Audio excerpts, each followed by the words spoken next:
Hello, everyone. Thank you for coming. Sorry, I'm about half a minute late. Uh, I bumped my head. Sorry. Sorry about my appearance and everything. Go ahead and chat me your first and last name so I'll have it for attendance. Of course, you can do it later too, but make sure you do it before you log out, anyways. I'm in the process of getting my stuff ready for lab. I had a little bit of issues before coming in, so I'm on a little bit of a late timeline, so I apologize for that. Anybody have any questions while you're waiting for me to get up to speed?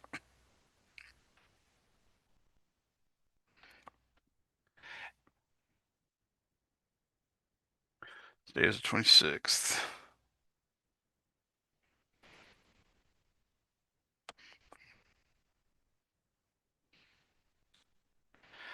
Okay, I've just about got everything done now. I got to make a duplicate of that so I don't uh so I'll have a blank document to work with next time.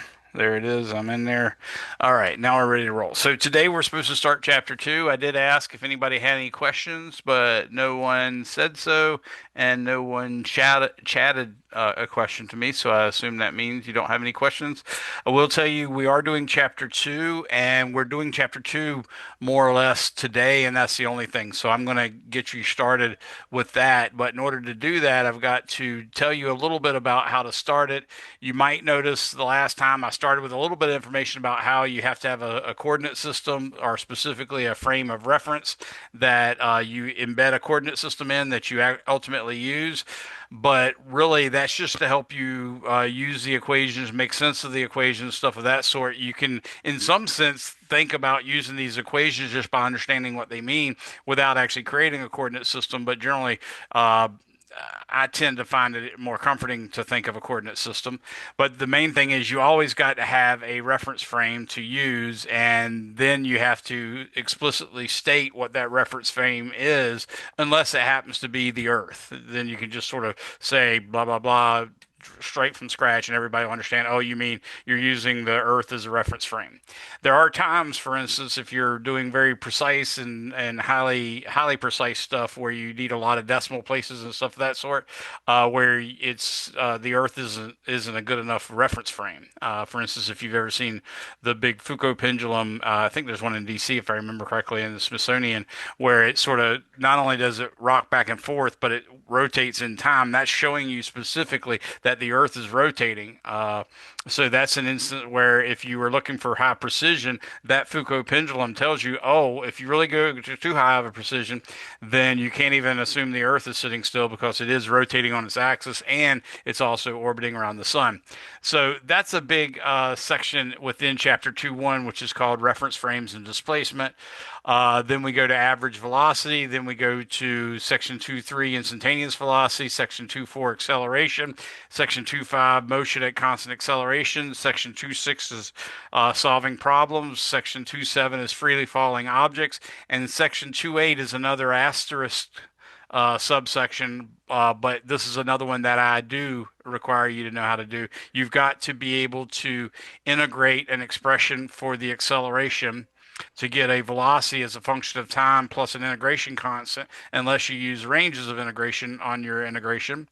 And then you use the initial condition for the velocity, say the velocity that the object has at t equals 0 seconds. And then you can convert that velocity as a function of time to a pure velocity as a function of time, set that equal to a derivative, and you have another differential equation, and you integrate that, and that gives you the position as a function of time with either integration constant, or you're going to have to integrate it over a specific range of integration. And either way, when you're done with that, you'll then have x of t and v of t. And that is a problem that you have to be able to do. I'm going to show it to you in one case, for instance, with the derivation of the kinematic equations. But before all that, I have to teach you what velocity is, what speed is, what displacement is, what acceleration is. So I'll ask again. Anyone have any questions before we get cracking? Looks like everyone has chatted me your first and last name, stating again, just in case someone didn't hear it or had forgotten something along those lines. So, What I first want to tell you is, as always, you want to make sure you do the chapter opening question before you go into reading the chapter, and then you want to read the chapter only in as long a time as you can without losing your interest and your attention.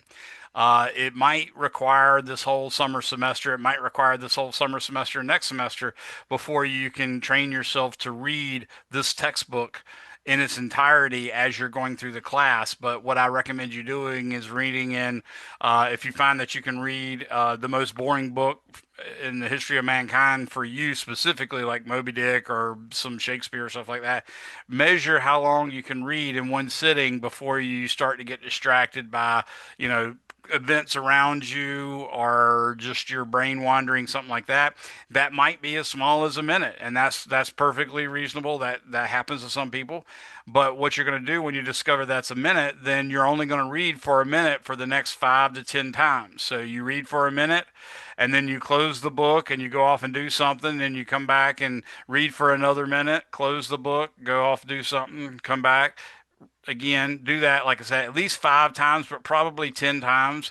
And then next time, increase it by a minute. And then next time, increase it by a minute. And then next time, increase it by a minute. So always reading at a given time interval for allowing yourself as long as you can read. So initially, it just might be just 1 minute. The second time, it might be 2 minutes. And then the third set of 10 might be 3 minutes. The rule is basically increase it by a minute or 10% of the time. So if you found that you could read for a whole 10 minutes, then that means the first interval that you read 10 times will be for 10 minutes. And then the next 10 times will be read for 11 minutes. And then the next 10 times would be like for 12 minutes and 10 seconds if you wanted to. Or you could just use the 1 minute rule. But always increase after 5 to 10 readings, always increase by at least a minute, but no more than 10% of the total period of time. Okay. Except for, like I said, when you're in the order of 1 minute, 2 minutes, 3 minutes, up to 9 minutes, it's probably not going to do you much better to just increase it by 10 seconds. So it's much better for you to go ahead and increase it by a minute. So the minute's sort of the minimum. As you go on, though, you don't want to go further than a minute once you get to 10% being a minute.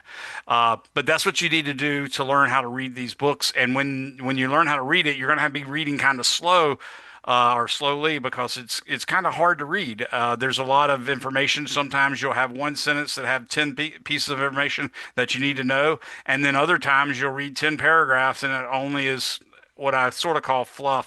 It's normally something explaining the author's point or telling you of the science that led us to reach this conclusion or something like that. None of it's necessarily what you need to know to learn how to solve problems or what you need to know to understand the topic that we're talking about.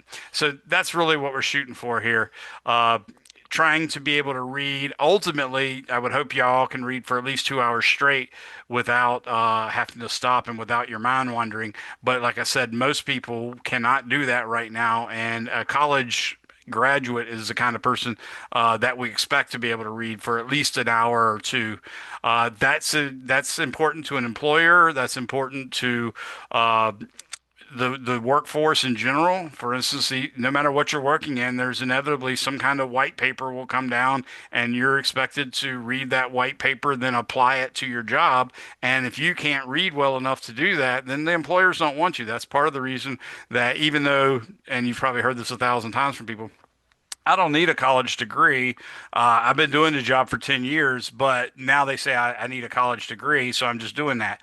Well, part of the reason they want you to have quote unquote a college degree is because in general, a college degree, even at associate's level, has some ability to read and then apply the knowledge of their reading.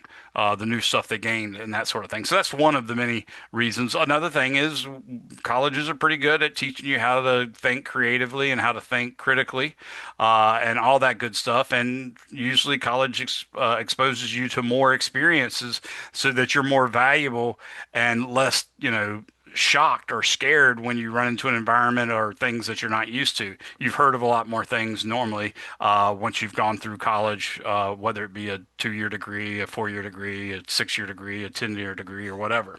So, all right. Now, with that being said, I want you all to try to implement that. Try to set a goal for yourself. Again, this is not something that I'm going to grade you on or anything. It's just something that I know will help you, and it's what I had to go through. And I feel very passionately about this because I was a really, really, really bad student all through high school. I didn't straighten up until my senior year, and by that time it was so late that I've been playing catch up ever since. So I'm proud of what I've accomplished, but it's been a lot harder because I didn't learn as I was going along. I had never read but three books when I graduated high school, and all the things that I've learned since then would have been much easier had I learned to read better for longer periods of time. So, anyways, take that advice as you can because that's just something I'm offering you free, and it's not something I'm going to test you on. Just like the last presentation, I gave you some of the history of physics, and I'm not going to test you on that either. I just wanted you to be aware of it. So, as your book says in section 2.1, we're always going to have some kind of reference frame. For instance, you might say, hey, I'm watching this person on a train that I happen to be on, and I'm watching them walk, and it looks like they're walking at 2 miles per hour in the same direction as we're going in the train. So, in that case, you're using a reference frame that is tied to the train. So when you say the person's walking 2 miles per hour in the same direction of the train, then you've basically established that the reference frame you're using is the train. Now, if you take another observer that might be off the track, say off to the side, and they're watching from a good enough distance away where they can see in the windows of the train so they can see what you guys are doing, and they can see well enough to see individual people that are sitting down versus this one person walking to the front. Now, that person would probably more instinctively choose their reference frame to be the Earth. In which case, if the train were going 60 miles per hour and the person was walking in the same direction of the train at 2 miles per hour, then you would reach the conclusion that the person is walking 62 miles per hour. So that you get a sort of addition of velocities type formula that helps. That's part of the deal with reference frames. When you switch to one reference frame from another, you're going to have to adjust all the velocities. Sometimes you have to put them in opposite directions, so you change the velocity from positive to negative, which we'll learn more about that later. But the main thing is you've got to have some kind of perspective on that. And a little opening sentence like the person was moving at 2 miles per hour along the hallway of the train, that tells you immediately that you're using the hallway or specifically the train as a reference frame. With that in mind, you're going to think of, in principle, ultimately you're going to have to come to the point where you do think of a coordinate system. Even if you don't in chapter two, that's certainly fine. But by chapter three, you're definitely going to need a coordinate system by chapter 3/4. So we definitely want to do that. And then when we have a coordinate system, we normally have X as our horizontal axis, Y as our vertical axis. We normally choose R right for the positive X direction and up as a positive Y direction. But you're not locked into that. And you can tell because if you're in my classroom, like sort of like we are right now, even though we're not in a classroom, I am facing you. So what's my right is in fact your left. So there's no reason to believe the laws of physics are going to break down because you're calling the positive x-axis what you say is your right, but that happens to be my left, and I'm calling the positive x-axis my right, which happens to be your left. That's not going to break the laws of physics, and that's one of the key things you got to understand is the coordinate system is just an artificial construct that you put there, and the laws of physics aren't going to change the result of that. That's actually one of the main theorems of special relativity is the laws of physics are the same for all inertial observers. The other one's just that the speed of light is a constant independent of the motion of the source and independent of the motion of the observer. So, with that in mind, I always want you to think about, there's some origin floating in space, and then that origin has an x-axis pointing off of it and a y-axis pointing off of it. And when I say an x-axis and a y-axis, I'm usually referring to the positive ones, unless I explicitly say otherwise. And then you get to decide which direction is that x-axis. Am I going to call that x-axis pointing upward, or am I going to call that x-axis pointing to the right, or am I going to call it pointing to the left, or am I going to call it pointing to the downward direction? The big thing is right now, you're not always going to be required to do this, but right now it's best that you think in terms of perpendicular coordinates. So we'll have an x-axis and a y-axis that are separated by 90 degrees, and that 90 degrees could be like that, or that or that or that or that or all these different ways. The main thing is keep them 90 degrees and it makes life a little easier. Uh, let me see. Now I want to start to model one of the concepts that we're going to use. So when we get to chapter 3, we're going to introduce something called a vector. And hopefully y'all have heard of that before from pre-calculus slash trig. If you haven't, that's okay. We're going to show you everything you need to know, but it is something that you're going to have to learn, period. If you make it to the end of the semester and your grades are decent, and you don't understand vectors, there's probably a high probability that you're still going to fail no matter how good your grade is. Okay, so you've got to learn vectors. Not only that, the nature of physics is such that everything we learn in chapter 1 is going to be relevant in chapter 2, and then everything we learn in chapters 1 and 2 is going to be relevant in chapter 3, and so on and so forth. So there's almost no section of physics that you can just say, okay, well, I'm not going to be able to learn that, so I'll just leave that be. If that's the case, it's always going to affect you. It might not make you fail, but it could keep you from getting an A, or it could keep you from getting a B, or something like that. But vectors is one of those ones where I try my best to make sure a student that doesn't learn vectors fails. So because you're not going to be able to succeed if you can't do vectors in the calculus-based physics class. You're not going to survive in any engineering or science after this class, because all these classes that you'll take in an engineering curriculum or in most of the science curriculums that require this as a prerequisite are going to require your use of vectors. Okay. Now, some of you probably learned that your scientific calculator can do vector math for you. If you did learn that, I would say throw it away. Do not use it this semester. Do not use it next semester, except like at the end of each problem you solve, use the calculator to check that you got the right answer. That's perfectly fine. It's not cheating. It's a good thing to do. But if you can't do the work on your own by hand without the calculator, then yeah, you need to fail and you need to either go back and learn vectors or just reconsider your major. It's that serious. Okay. Any questions on that? All right, so vectors are super important, and the first vector that we'll learn about, the first vector we'll learn about is displacement, and the second vector we'll learn about is velocity, and that's kind of helpful because velocity and vector both start with the letter V, and the speed is a scalar quantity, and speed and scalar both start with an S, so that's another reminder that'll help you as well. So what I'm going to tell you is the definition of displacement is the displacement of an object can be thought of as an arrow pointing from where the object was initially to where the object is at the end. So whenever you, for instance, walk out your front door, if you walk down your steps, then you've got an arrow pointing from your front door down to where you're standing right now, and then that is your displacement. And it's going to continue to be a vector, even though right now, or continue to be an arrow, even though right now we're just talking one-dimensional motion. So we're not even talking about turning off left or turning right or going up or going down. We're talking just going straight ahead.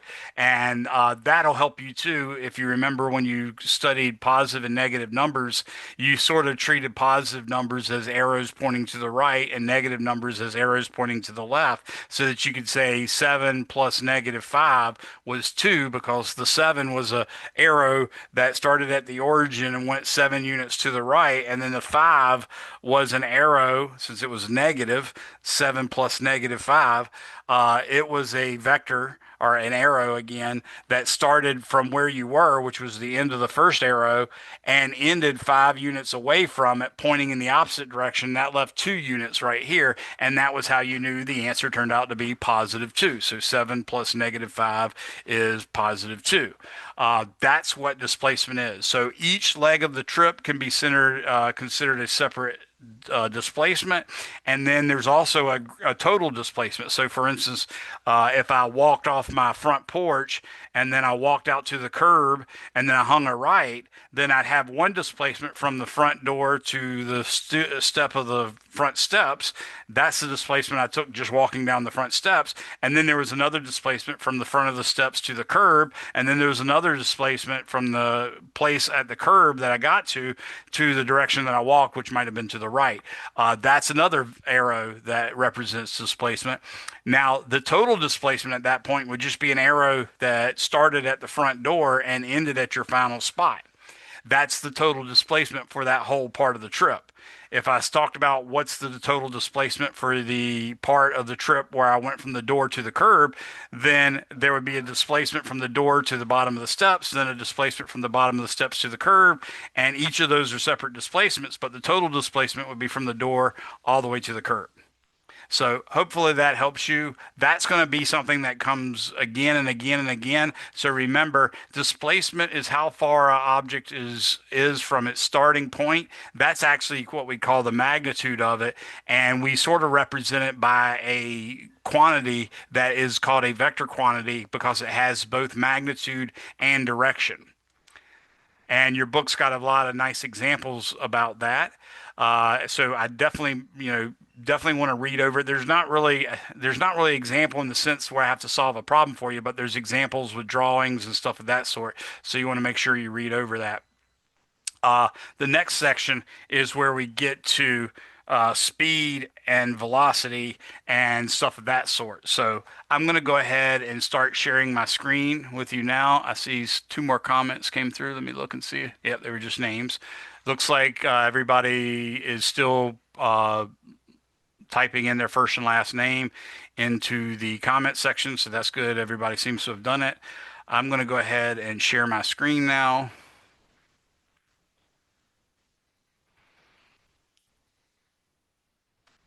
It should pop up in a second.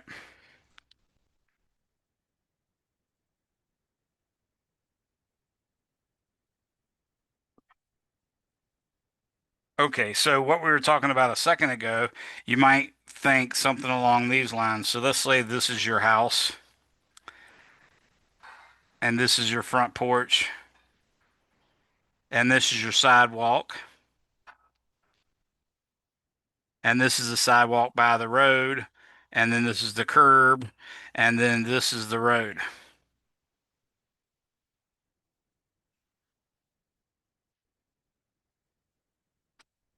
Okay, so your displacement initially would be from here to here. That's one displacement.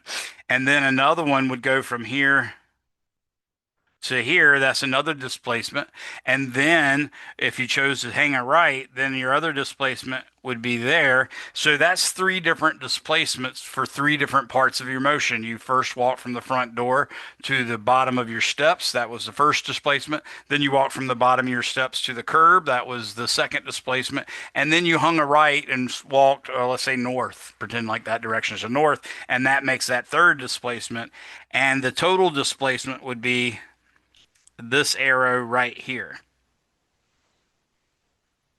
And now, technically, I'm using arrows because that's our precursor to what we call vectors. And the way I indicate a thing as a vector is I put an arrow over it.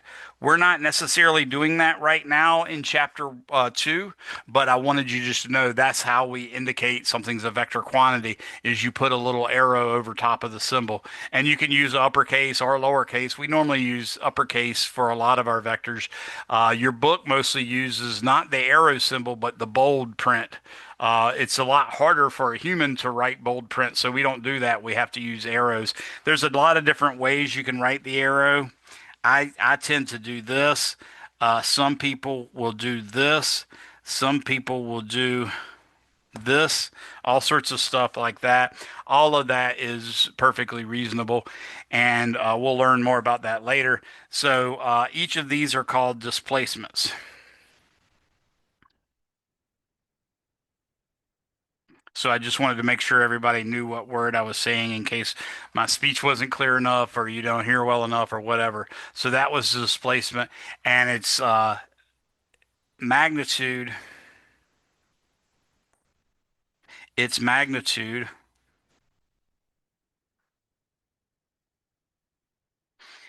is the distance between the initial point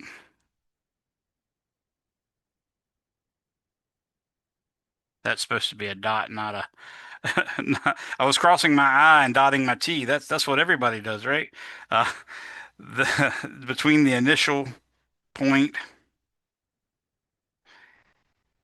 and the final point.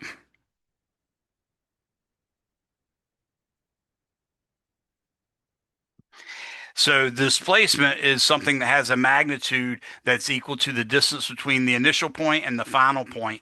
And it has what we call a direction that's given by an arrow drawn from the initial point to the final point.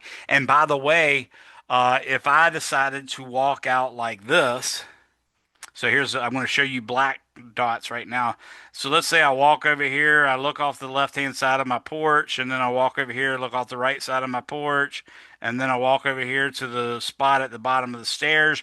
That's still the same displacement vector. Even though I did that little black thing or whatever, the displacement vector is still that other vector. Now, I also could have went way out here, did around here, come all around here, and end up here. All of that could have been done, and yet the displacement would still be that little red vector that I'm showing you right here. That vector is still the displacement, even though I took that long circumlocucious, well, I shouldn't say circumlocate, locucious because that's about speaking, but that crazy path. Even though I took that, the displacement is still the distance total that you traveled, not the total distance you walked, but the distance from your initial point to your final point. And similarly, even if I got to this point right here, the displacement vector is still just this quantity. So hopefully that's enough for you to make some sense of displacement. I will give you another result, for instance, once we cover speed. So I'm going to go ahead and introduce the average speed. Do you have anything? This is an open question to everybody, so I would like you to just blurt it out. Does anybody have anything in their car that even mentions the word speed? Speedometer. The speedometer, exactly. Okay, can anybody tell me what the units on their speedometer is? Miles per hour. Yep, that's the normal one, miles per hour. And per mathematically means a lot of different things in English, but in math, we normally interpret to mean division. So when you say miles per hour, you're saying miles divided by hours, and mile is a unit of what? Time, mass, distance, what? Distance. Exactly. So, what that tells us immediately is that, and of course, it's miles per hour. So the hour, of course, is a unit of time. So what that tells us is I don't really need to give you guys a definition of speed. You know immediately what it's supposed to be, at least the average, because the speedometer tells you that speed is measured in miles per hour. So obviously you must take the miles traveled and divide it by the time taken in hours. But notice it's the distance traveled, not the change in position. Okay. Let's see. Also called change of position. Okay. So, arrow drawn from your initial position to your final position is the displacement vector that we'll learn about later. The distance from that initial position to the final position is your displacement. But now I'm talking about speed, and I say the average speed is the distance traveled. I need to write that down. Divided by time taken. So notice in this case, when I do the average speed and I use that black line, the distance would be the length of that black line. So I would have to take this itty bitty bit of black line here, measure all that distance, and then measure all these distances and keep on going all the way around here, measure all this distance, measure all this right here. So like walking with one of those little trundle wheels that measures the feet or the inches or whatever that you're walking, That's what you would have to use to compute your average speed. You'd need that distance and this distance right here. All of those distances added together would be the distance traveled, and then you're going to divide it by the time taken for you to walk from this spot to this spot. Okay. And we normally give this a symbol S for speed, and we put a bar over it because that's the symbol for average. Sometimes we'll also use brackets like that to indicate an average, but generally I usually try to use the bar. But you can imagine if you have a vector quantity, a bar with a vector symbol over top of it is kind of nasty and a pain in the butt. So sometimes we use the brackets, the left hand symbol, then the number, then the letter that we're representing it, and then the right greater than symbol. Okay. So that's the big difference. Now that we know that, I think you can see there's a difference between distance traveled and displacement. So let me show you a typical example where that shows up to be very important. Actually, I want to try to make it a little smaller than this. So I'm going to go like this.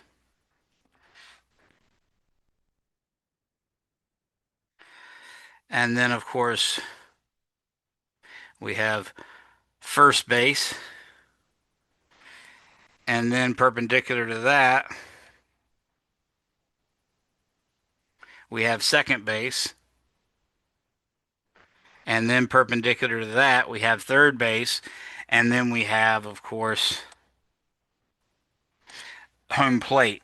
Now, if you imagine for a second, and I'm going to get a little wishy-washy here because you know we don't bat, on a softball field or a baseball field, we don't bat on home plate, but we bat. If we're right-handed, we normally bat somewhere over here. If we're left-handed or if we're switch hitting, we bat somewhere over here. So we really are taking off somewhere in those rectangular boxes. But just to make it easy, we're going to pretend like we start off right here because it just makes things a lot easier. You can sort of treat it as like maybe we took our first step in running to first base and we started timing when we took our first step, and let's say we inadvertently touched the center of home plate first. Okay. So let's say a student or a child or something hits a ball and then takes off and runs to the first baseline, runs down the first baseline, gets to first base, and then runs to second base, and then runs to third base, and then runs all the way back home. And let's say this took that person 1 minute 57 seconds. Okay. The average speed for that would be, and I'm going to go on the idea that we're sort of doing softball. So this will be 60 feet, this will be 60 feet, this will be 60 feet, and then this will be 60 feet, somewhere around there. Then the total distance is 240 feet divided by, since I'm going to do feet per second, I'm going to go ahead and convert that 1 minute to 60 seconds. So we have, in fact, 117 seconds. So if we take our calculator now and do 240 divided by 117, we get 2.05 feet per second is the average speed. So that's the average speed. Notice I actually took the distance traveled to be 60 plus 60 plus 60 plus 60. That's the total distance. Like if the person was carrying a little trundle wheel with them, then the trundle wheel would read that they ran a distance of 240 feet. And I put that in the numerator of the formula for the average speed, and I got 2.05 feet per second. Now, if I were to ask you, what is the average velocity? That's different. So I'm going to say here, average velocity. Actually, hold on a second. The average velocity is a different quantity than the speed. In everyday life, we interchange the word velocity and speed as we want. Like if you find yourself saying the speed over and over again, sometimes you'll throw in velocity just to make it sound better, like you don't know enough words. So we normally treat them as synonymous. They're not synonymous in the physics world. As I told you, the velocity is a vector quantity, and the speed, which starts with s, is a scalar quantity. It's a number, okay, and it's a denominate number because it has to have units, just like velocity is a denominate magnitude, but it also has to have a direction. It's a vector quantity. The average velocity, on the other hand, is defined to be the displacement divided by the time taken. That's the difference, the displacement divided by the time taken. And can anybody tell me what the displacement is for this person that just hit a home run and started off on home plate, ran to first, second, third, and then touched at home plate? What's the displacement for that?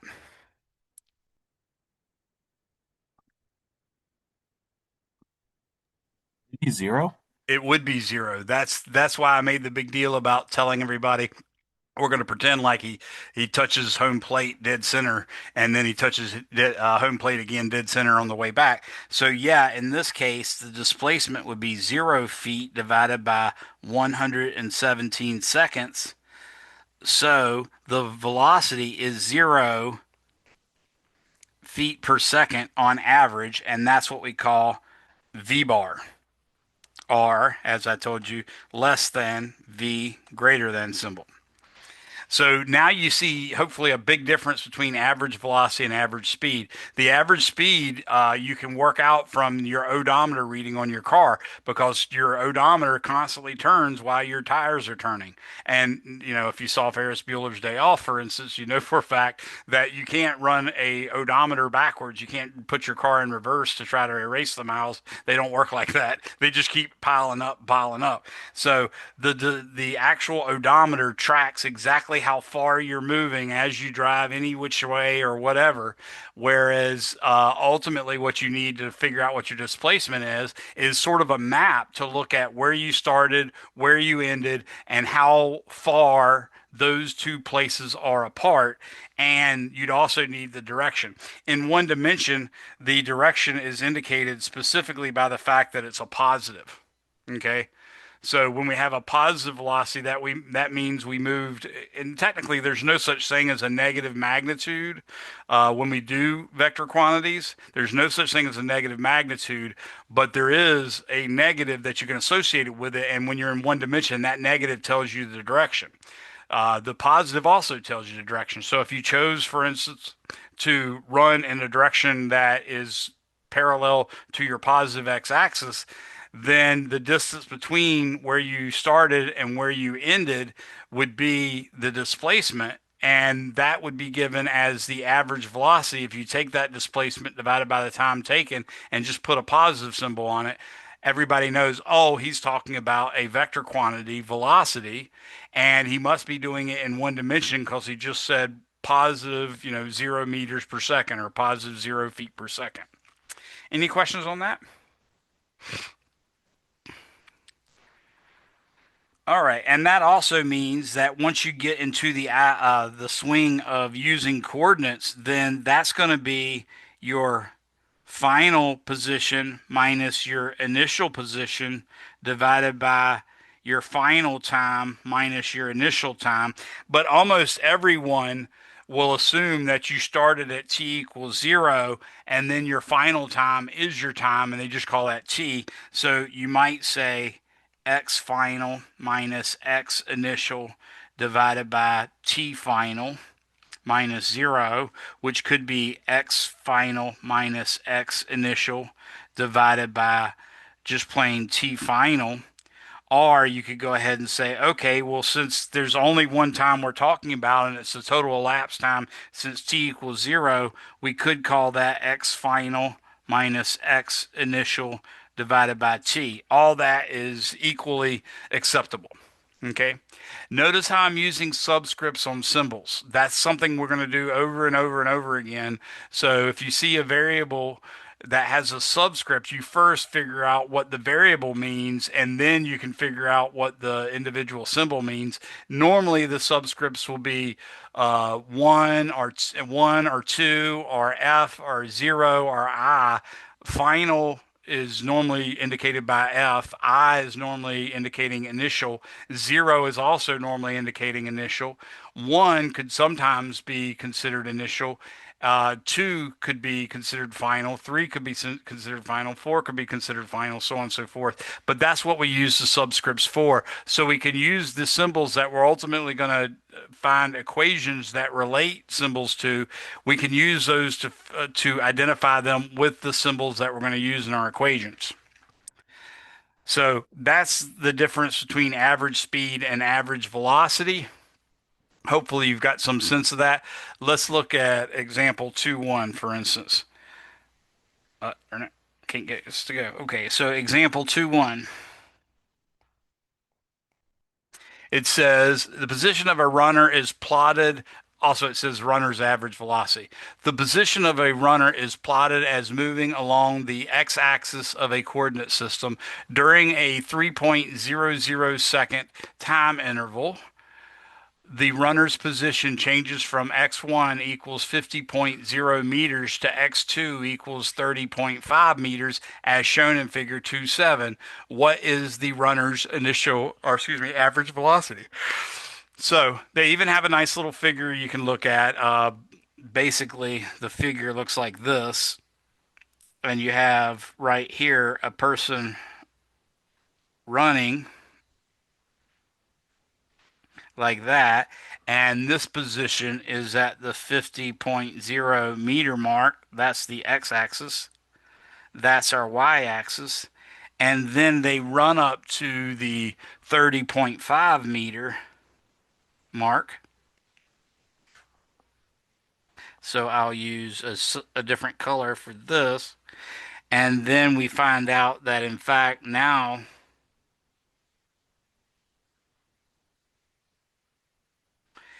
is what we've ran.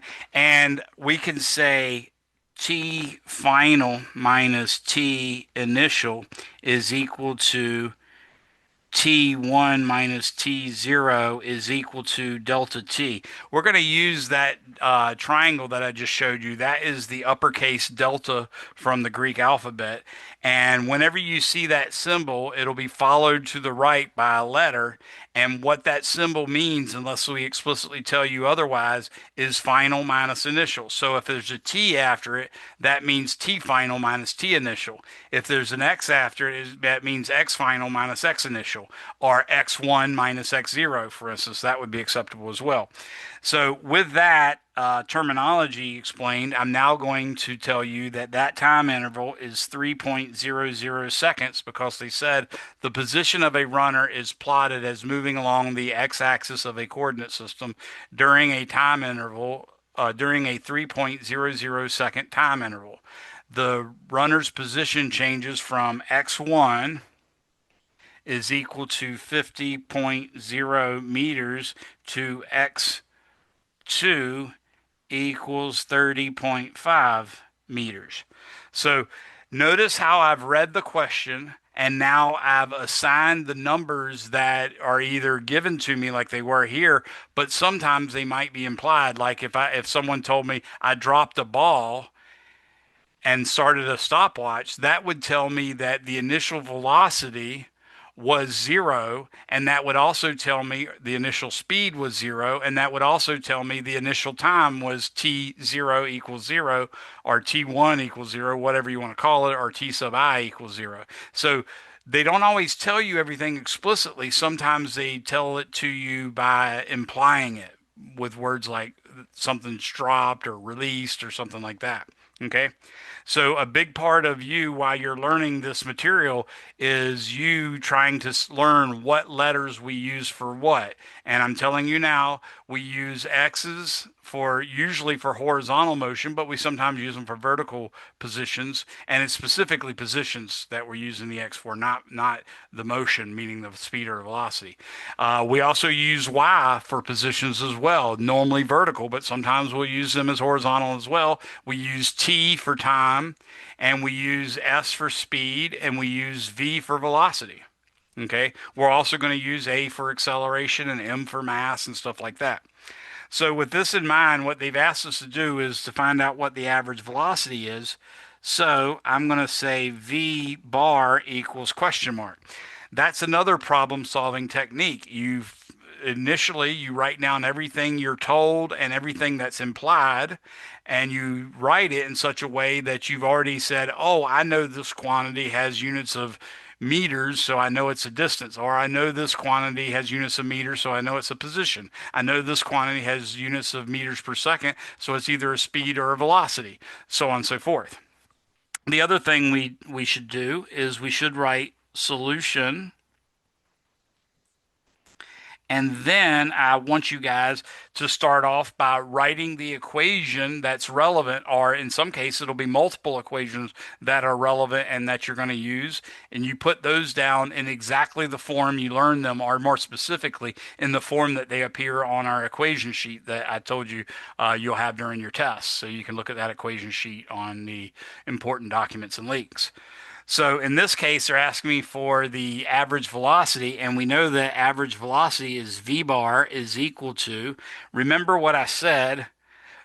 I said it's displacement, which is the change in position, not the distance traveled, it's the change in position divided by the time taken. So I think you can see now that I've explained this delta that we could also write the average velocity as delta x over delta t. So with that in mind, I can say V is equal to delta x over delta t, which equals, in this case, the x final is indicated by x2 and the x initial is indicated by x1. So I'm going to say x2 minus x1 divided by delta t, because that's what I chose to assign it to be. And just doing this part where you've written all the symbols and associated them with a number and its units, and then another line that has one or more equations that you're going to use listed with exactly the way they're given on the equation sheet. If you have that in your solution on a face-to-face test or any test where you turn in your work, then I can start giving you points immediately, even if the rest of it's crap. So make sure y'all do this. Now, what I'm going to do is say V bar is equal to 50.0 meters minus 30.5 meters.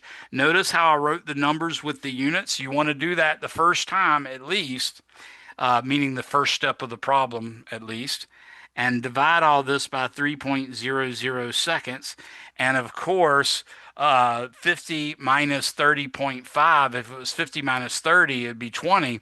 So this is 19.5. Now, here's the point where I'm going to write the unit in, but you wouldn't necessarily need to. As long as you had it in that first spot, I can still give you copious amounts of partial credit. And then I'm dividing this by 3.00 seconds. And you can see, of course, 3 goes into 18 six times. It goes into 1.5 seconds, zero point 0.5 times. So this is going to be 6.5 meters per second. And of course, that was 3 sig figs divided by 3 sig figs. So you can write that as 6.50 meters per second. Anybody have any? Oh, and it's supposed to be a, oops, I wrote it backwards too. Watch out, everybody. I forgot that we were going in the negative direction. So let me rewrite this. Remember, the final position was 30.5. So I should have written 30.5 meters minus 50.0 meters, and that would have gave me negative 19.5, and that would give me a velocity of negative 6.50 meters per second. The negative 6.50 is an indicator that this velocity quantity has a direction in addition to its magnitude, and the negative is telling us, oh, I must be going in the negative coordinate direction, and that's the answer. Anybody have any questions on that? I'm sorry I wrote those numbers in the wrong order. I guess it's just a matter of, when I'm talking at the same time, it's real easy to not pay close enough attention to what I'm doing. Anybody have any questions on that? Let's look at another example. Example 2.2. This one says, distance a cyclist travels. How far can a cyclist travel in 2.5 hours along a straight road if her average velocity is 18 kilometers per hour? So, how far can a cyclist travel in 2.5 hours along a straight road if her average velocity is 18 kilometers per hour? So, first off, I'm going to say 2.5 hours is delta t. And normally the abbreviation for that is just the H, but I'm so used to using H for something else that I always put an R on it. You can feel free to just use H. You don't have to use HR. The other thing I have is they gave me 18 kilometers per hour, so that must be my average velocity. And they specifically told us average velocity.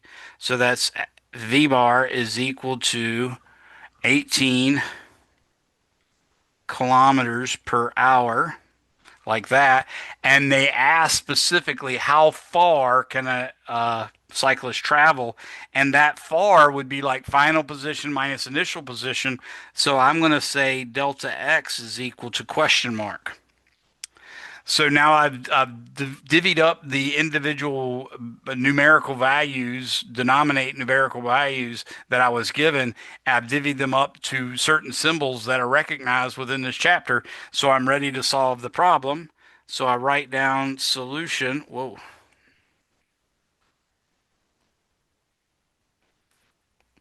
And in this case, we say V bar is equal to delta x over delta t.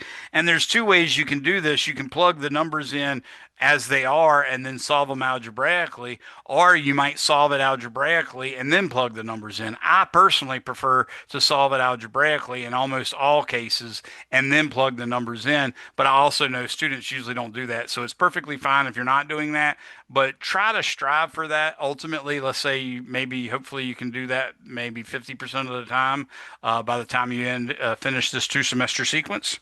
So in this case, let me show you what I mean. I'm going to go ahead and multiply both sides by delta t, and I'll get v bar times delta t is equal to delta x, and therefore I can say delta x is equal to v bar delta t, which equals v bar 18 kilometers per hour times delta t, which notice the time in the bottom of the velocity has the same units as the delta t, so I don't need to change units. That's a good thing. If they didn't, then I'd need to change them. Like if one was in minutes and the other one's in kilometers per hour, you need to change the hours to minutes, or you need to change the minutes to hours. In this case, I'm just going to put in 2.5 hours, and you see that this hour cancels out with that hour. And obviously, 2 times 18 is 36, and then you add another half, that's another 9, so that'd be 45. So this gives us 45 kilometers. Again, if you didn't use matching units, you wouldn't be able to easily get this result, but that's what the result is, 45 kilometers. Any questions on that one?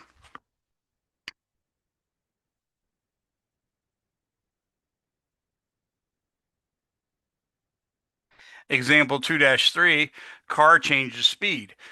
A car travels at constant 50 kilometers per hour for 100 kilometers. It then speeds up to 100 kilometers per hour and is driven another 100 kilometers. What is the car's average speed for the 200-kilometer trip? This is a very valuable problem for a lot of reasons. I'll explain them to you in a second. But it says a car travels at a constant 50 kilometers per hour. Then it speeds up to 100 kilometers per hour. So that automatically tells me they've got two different velocities we're talking about here are specifically speeds. You could call these speeds or velocities because they're not really telling us anything about the directions or whatever. But I'll choose to call them velocities, and I'll say V1 is equal to 50 kilometers per hour, and I'll say V2 is 100 kilometers per hour. Now, your book, according to your book, 50 and 100 are what we call uh, ambiguous numbers of sig figs. And I'm not going to grade you guys on sig figs unless I'm specifically asking you a sig fig question. But your homework system automatically expects you to use sig fig rules. So I want to make sure you know them. So I try to teach them to you at every problem, just about. But in this case, we've got 50 kilometers per hour. I'm going to pretend that's 2 sig figs. I've got 100 kilometers per hour. I'm going to pretend that's 3 sig figs. Okay. And that's what I'm going to do every time. Normally, I'll take the time and write a dot and then a zero after it if I want to make it three sig figs, or I'll just put a decimal after the 50 to indicate that the zero is now a sig fig according to the sig fig rules that I gave you guys in writing. So it said a car travels at 100 kilometers per hour for a distance d1, or in this case, since we're using, if we were using speed, I might call it d for distance, but I might call it d for displacement. So I didn't want to do that. So I'm going to use x, and x1 would correspond to the distance traveled with velocity v1, and that was a distance of 100 kilometers.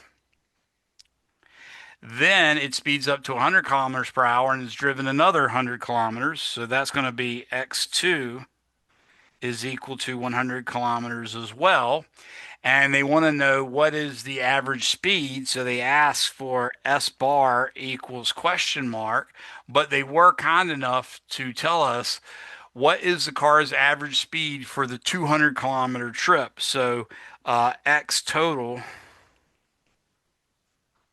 is equal to 200 kilometers. And again, I'm going to assume that 200 kilometers has three sig figs. Now, the average speed, well, let me go ahead and write it in solution form so you guys will get in the habit of doing that. I'm not always going to take the time to write solution out, but I'm always going to start off with the information we're given and the equations I'm using, and I want to make sure you guys are doing that too. So the average speed is equal to the distance traveled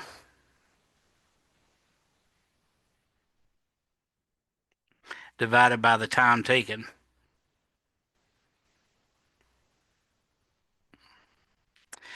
Did anybody think that maybe we should just add the 50 and the 100 and divide by 2? Did anybody think of that answer or that method of solution? You don't have to tell me, but I'm just asking that because that's a normal mistake that students make. They think, oh, average is clearly just going to be the sum of the two divided by two. But no, in physics, we have definitions of things and you got to stick to those definitions. So even though 50 plus 100 divided by 2 gives you 75, the average velocity is not 75, or the average speed is not 75. That doesn't fit the definition of the average speed. The average speed is supposed to be the total distance traveled divided by the total time taken. We don't know how long it took. We have to work that out. So we also have to say velocity average is equal to delta x over delta t. And from that, we can allow that equation or use that equation to find out what delta T1 is and what delta T2 is because we know the total distance is 200 kilometers because we went 100 kilometers at 50 kilometers per hour and we went 100 kilometers at 100 kilometers per hour. You can probably immediately think of exactly how long it was taken, but I'm going to show you the process just in case it's not so obvious how long it took. So I need the total distance traveled, like I said, which was 200 kilometers, but I also need the total time taken, which is delta T1 plus delta T2. So delta T1, or actually I'll just say I'm solving this algebraically to see that delta T is equal to delta X over V bar. So delta T1 would equal delta X1 over delta, or excuse me, over V bar 1. Okay.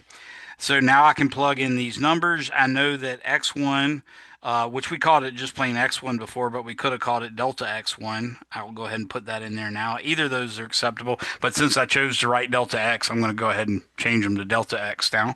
So now I'm going to say 100 kilometers divided by 50 kilometers per hour.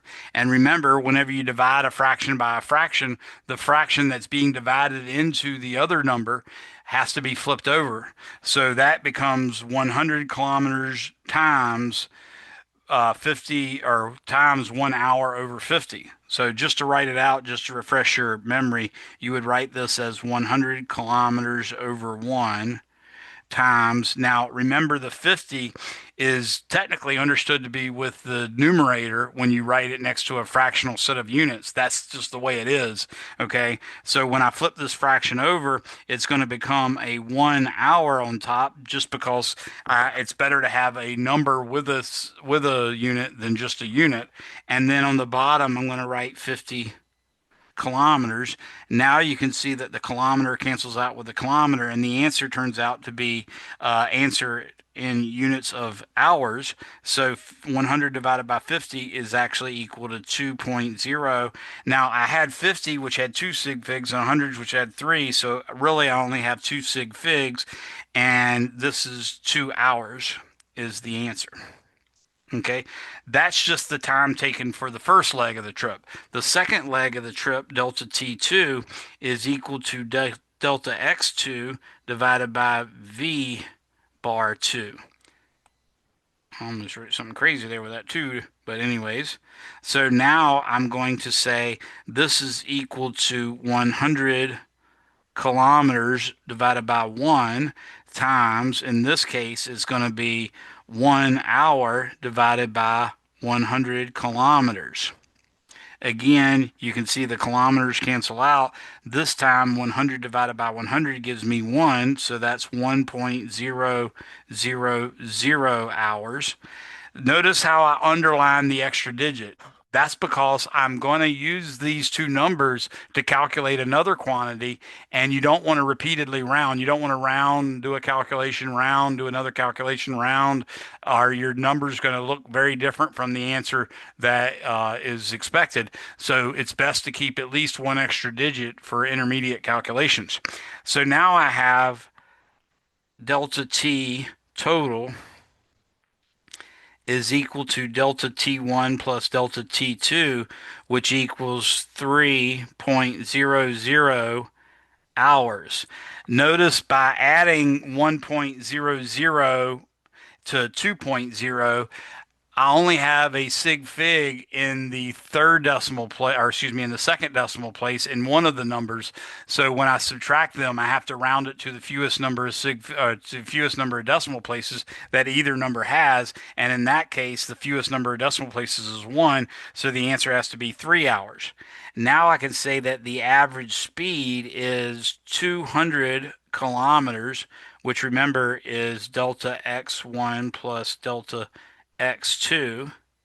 And now I've got to divide that by 3.00 hours. Notice I underline that second zero. So if I take 200 and divide it by 3, you're going to get like 66 or something.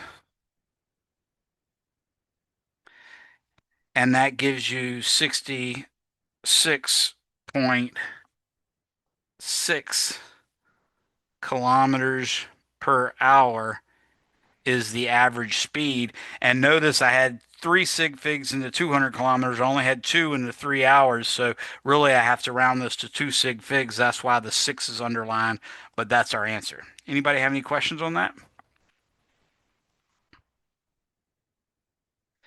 Okay, so just this is the reason why this example was important. Yes, we have an everyday definition of average that we think of just means add the quantities up and divide it by the number of quantities. But we can't just apply that average definition to the quantity average speed or average velocity because we have very specific definitions for average speed and average velocity. So we have to use those definitions within the physics world. In everyday life, a lot of times you're not going to be in any trouble by using the wrong average formula. But in physics, you definitely will. Heck, I went through. My mom was kind of a weird person in that she didn't necessarily think too much about the critical thinking skills of kids. And I had always admired her because she went bowling every Tuesday night, and I would go to the bowling alley and hang out and watch her bowl. But at a young age, I was like, well, I'd like to try that. So she hooked me up with a bowling league, and I bowled the first night. And she was always talking about her bowling average. So I asked her, Mom, what's my bowling average? She said, Oh, it's just the last game you scored. And I'd scored like a 45 or something. So I went through a good fraction of my life thereafter thinking that average meant the last result you got.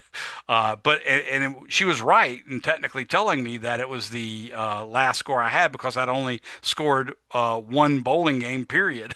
So it was correct, but it's just she didn't give me the full enough answer, I think, because she didn't want to bore me to death with the full answer. But I really could have used it because I went on for years thinking that average meant the last until luckily we learned about it in school.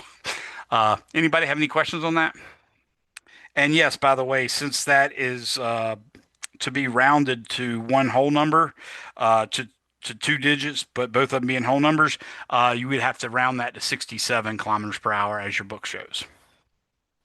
Now, we want to separate the idea of average with instantaneous. So, for instance, when you're driving down the road, if your speedometer just showed the average, that wouldn't be very helpful. You couldn't do anything to discern whether you're breaking the law right then by speeding. You couldn't do anything to defend yourself if a police officer had given you a ticket for speeding.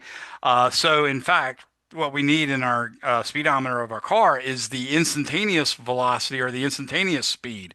And in fact, we are getting the instantaneous speed, not the instantaneous velocity. But we'll learn later that if you happen to have a compass in your car and you could read the compass heading, meaning the direction that you're traveling based on the compass angle, if you had ability to read that along with the speedometer, then you would no longer just have a speedometer. You'd have a speedometer and a velociometer because you could say I'm moving at 25.7 miles per hour in the direction 15 degrees east of north, something like that. Then you would actually be doing velocity.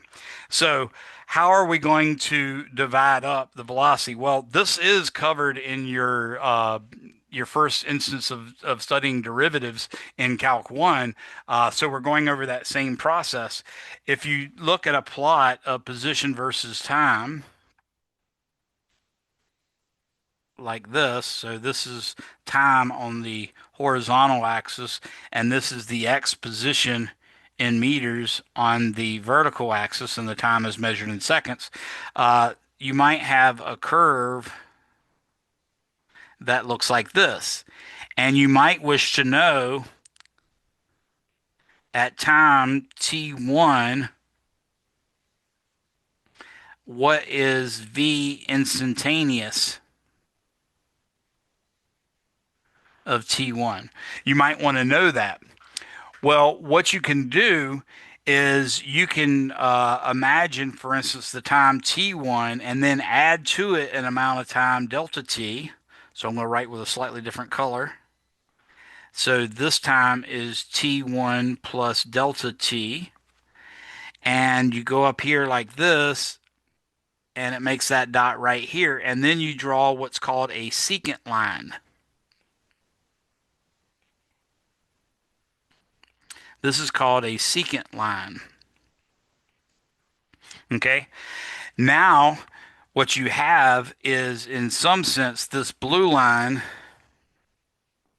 is x of t. That's what that curve is. That's the x position as a function of time t. So it's x of t, just like in, algebra, you learned f of x or f of y or f of z, something like that. That's the same thing here. Now, in this case, we see that the average velocity, according to our definition, v average,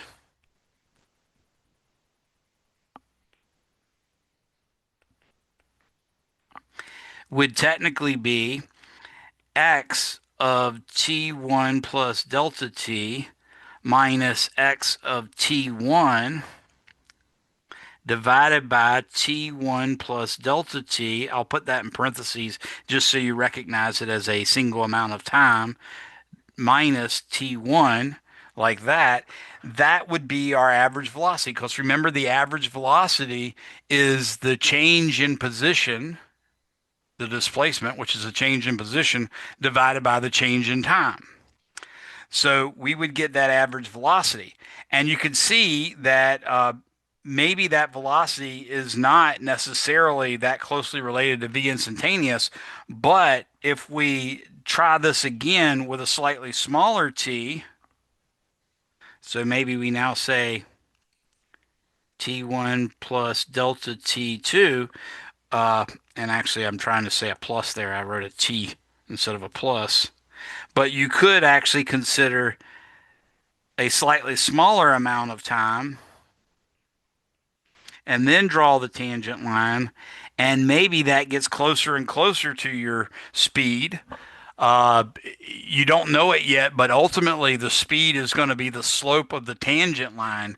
So by me shrinking delta t from delta t to delta t2, I'm making the distance between the 2 points closer and closer. And in fact, the instantaneous velocity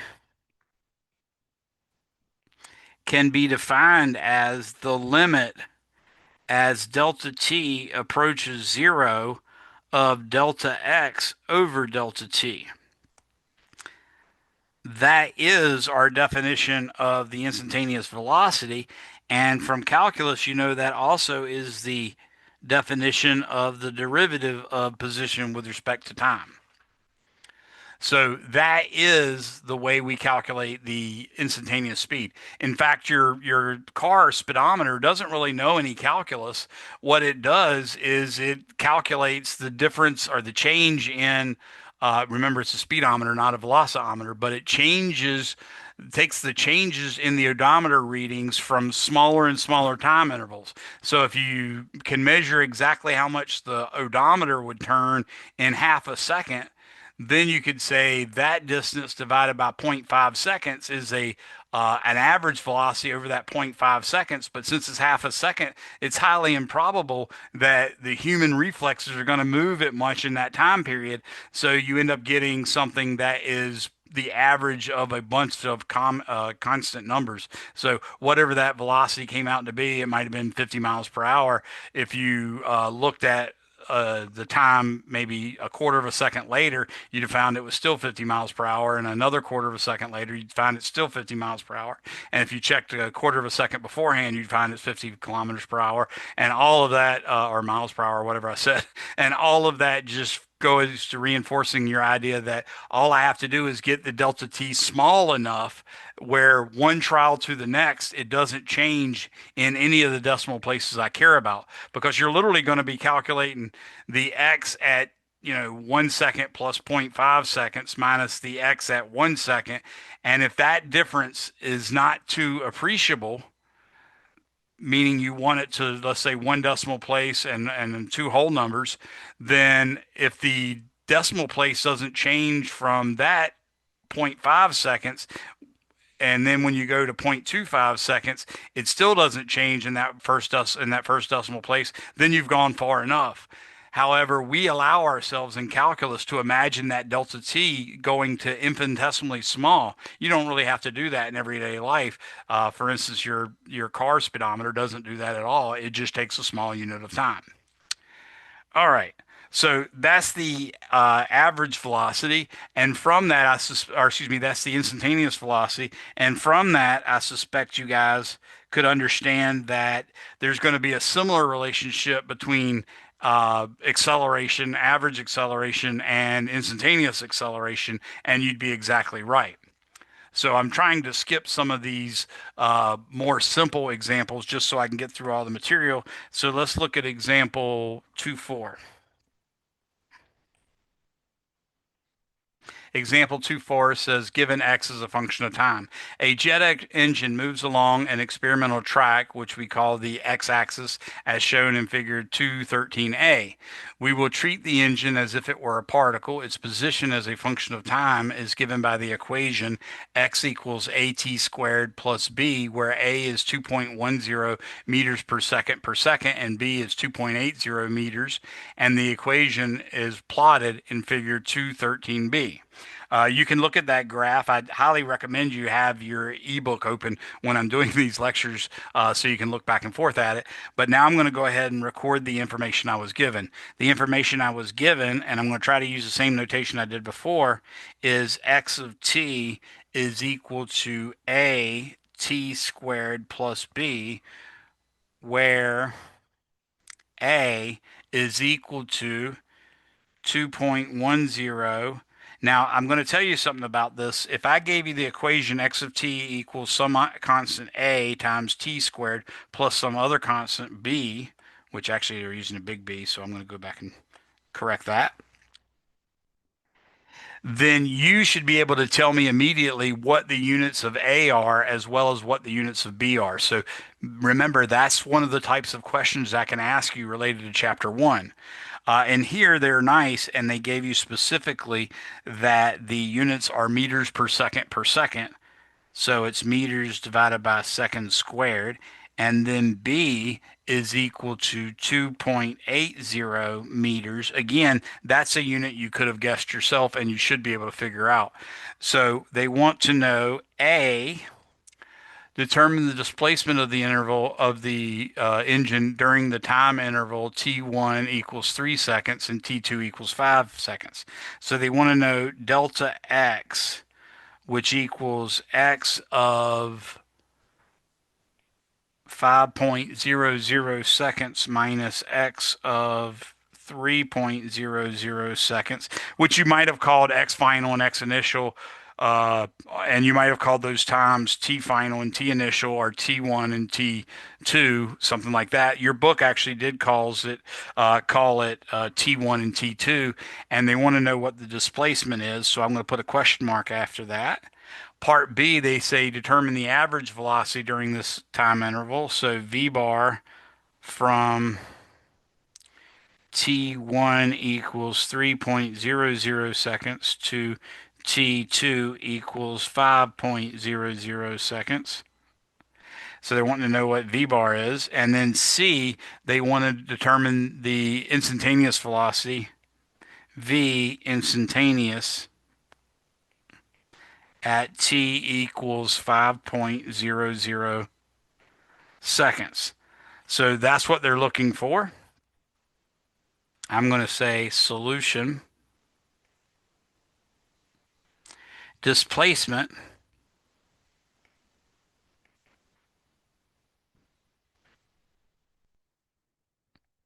is equal to x of 5.00 seconds minus x of 3.00 seconds.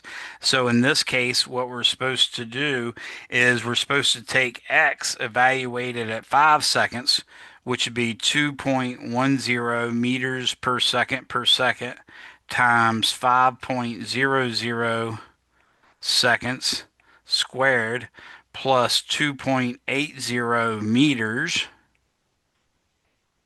This is all the quantity x of 5.00 seconds minus 2.10 meters per second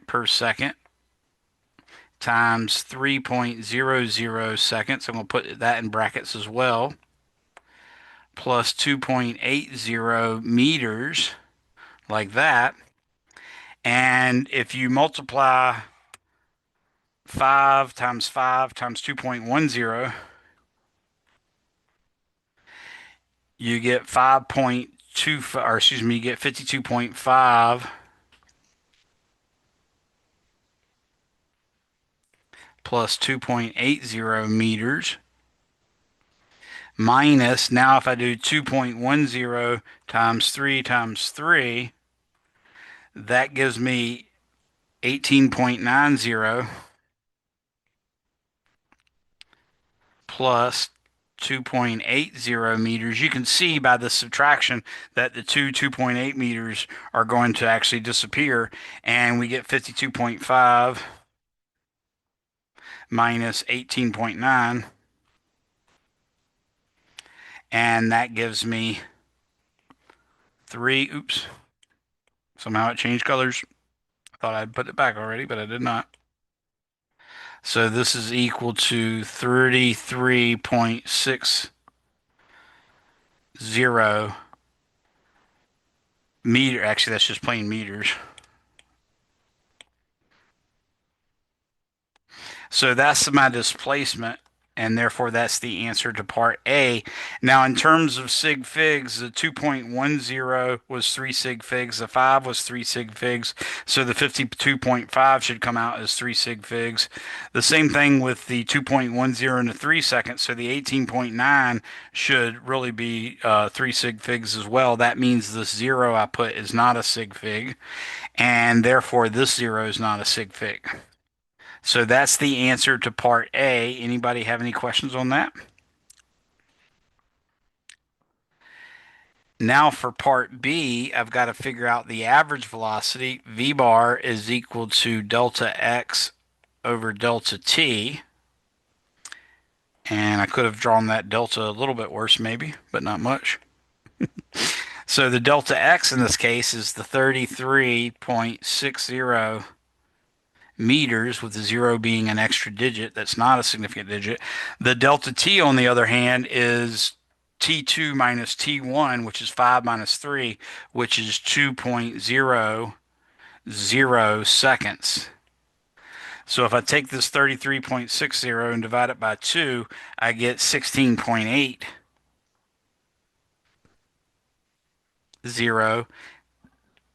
and the units come out to be meters per second. And the 0 there is an extra digit. So there's my part B, like that. Any questions on that one? All right. Now we've got the average velocity, and now what we want is the instantaneous velocity. So that's part C. V instantaneous is equal to dx over dt evaluated at t equal 5.00 seconds. So d by dt of at squared plus b is just equal to 2at, which equals 4.20 meters per second times time. So that's what the velocity as a function of time is instantaneously. So that's literally the instantaneous velocity as a function of time. We want to know what it is at t equal 5 seconds. So I can now say that v instantaneous of 5.00 seconds, which is normally what we mean unless we put the bar over it. So it's also perfectly acceptable to call this V of 5.00 seconds. And to do that, I'm going to take 4.20 and multiply it by 5, and obviously you're going to get 21. So that would be 21.00 meters per second is the instantaneous velocity for part C. Anybody have any questions like that about that?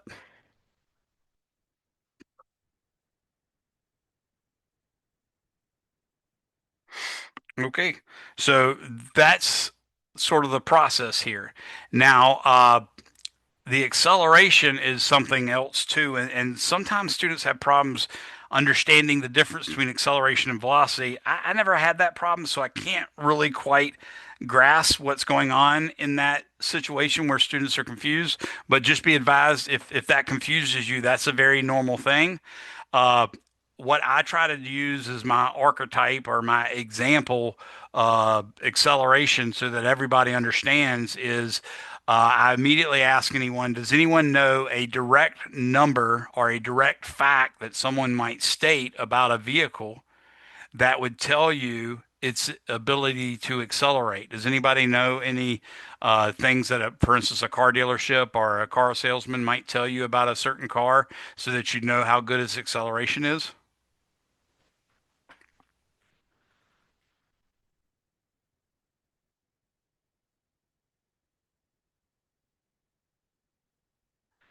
Horsepower is a very typical answer. That one does, but it's not exactly the measurement of acceleration. For instance, you could say a car has, 300 horsepower, a vehicle has 300 horsepower, but if you find out that vehicle's a Mack truck, then you're like, well, that's not very helpful because 300 horsepower is awesome for a small car, but 300 horsepower for a Mack truck is not very impressive. So that's why it's not a direct measure, but it is a good one. Another one people will say is the torque. You can look that up in car manufacturers' specifications. You can find out what the torque of your vehicle is. That too can be used to measure acceleration, and that one's a little closer to being directly related because the torque is really how well the tires are able to turn under any amount of force whatsoever. So that's pretty good. But the quantity I was thinking of is anybody else thought of it yet? 0 to 60. Have y'all heard that stat before or that statement before? The example I like to use is probably pretty regular for a typical Mustang, not even like a Roush Mustang or anything, just a regular Mustang or a regular Camaro off the showroom floor or whatever, not necessarily a high performance one. It could typically have a 0 to 60 in 4.0 seconds. That is the true measure of acceleration because it literally tells you how quickly you can get up to what used to be the fastest speed that was legally allowed. And even then, it wasn't technically legally allowed. The highest speed limit we used to have was only 55 miles per hour, but almost all police officers allowed you five over. So that was sort of the acceleration that you could get from 0 to 60, which is really the single most important instant for everyday life to know because you really don't need to get any higher than 60 unless you're doing something illegal. So, with that in mind, that is the archetypal measure of acceleration is your 0 to 60 time. So, let me show you in terms of acceleration what 0 to 60 means. So, when I say acceleration, that's the section we're studying now, acceleration, and I say 0 to 60, and that's understood to be miles per hour, so I just say mph, in 4.00 seconds is a measure of acceleration. So that's actual data, if you will. So it looks like they've given you 0 to 60. That looks like a change in speed, doesn't it? And they've given you an amount of time that looks like a change in time. So, in fact, it probably seems very normal for you to think that average acceleration, oops,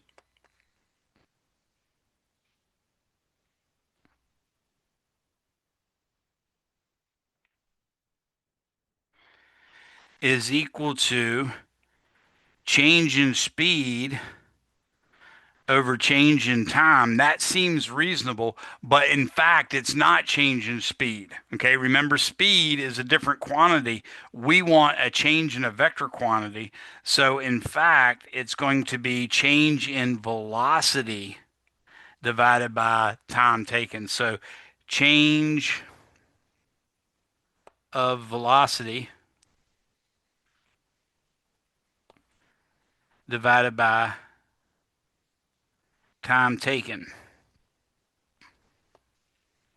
Okay, so that really is our definition of average velocity. Notice that it is not a change in speed over change in time, even though it looks like it would be fulfilled by that from the 0 to 60 example. But what I'm going to tell you is it turns out whenever you change the direction you're traveling or how fast you're traveling, both of those are considered acceleration. So you can literally keep your speed at, let's say, 60 miles per hour and turn to the right, and you are accelerating, as you can tell, because it turns out your body can't really feel velocity, but it can feel acceleration. So you can tell, for instance, when someone takes a sharp turn at 60 miles per hour, even though the speedometer didn't change, you can still feel it. You're slung to the outside of the turn, for instance, is what it feels like. Uh, but if you're going in a car that's perfectly blacked out, like Spike from Buffy the Vampire Slayer, who was a vampire and of course drove around in a car with his windshield and windows all painted black because vampires don't like the sun, and he would have died. So he's just crazy enough that he'd drive around town in a blacked out car. If you were in such a car and it was completely soundproof, you couldn't tell whether you're moving at 0 miles per hour or 20 miles per hour or 100 miles per hour. As long as you're going in a straight line, the road's smooth, it's completely silent, and you can't see the details around you. So our body can't detect velocity, but it can detect acceleration. So that's our average acceleration. And for instance, in the case of 0 to 60, whoa, I just wrote example.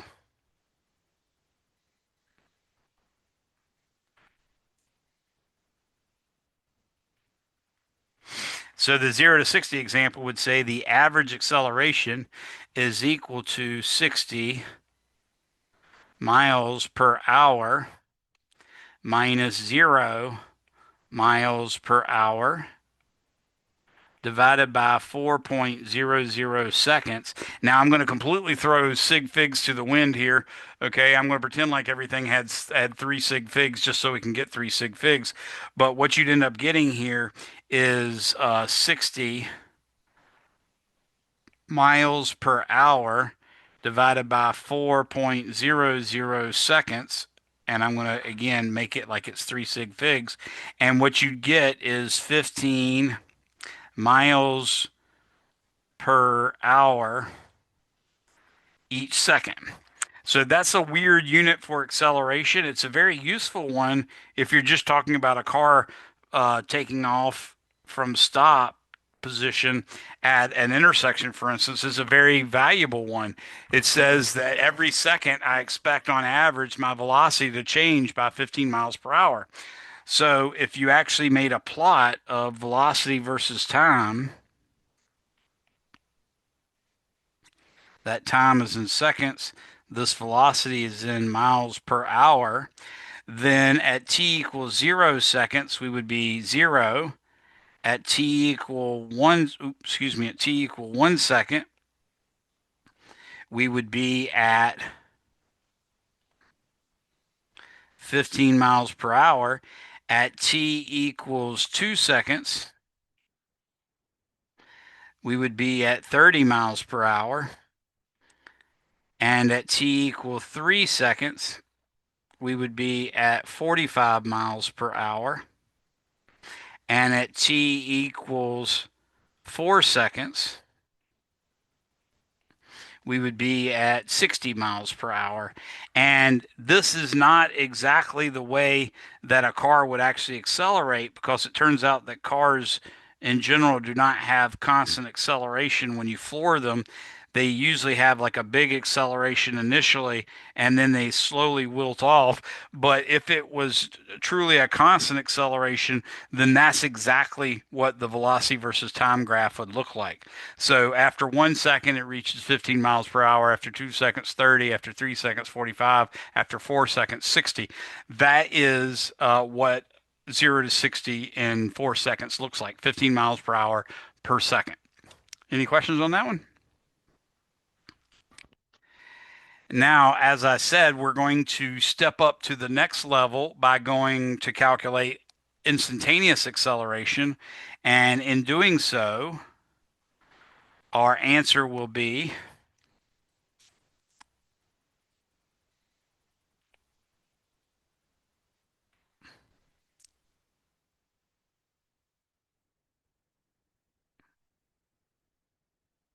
our thought process here is going to be exactly the same as the thought process we did when we went from average velocity to instantaneous velocity.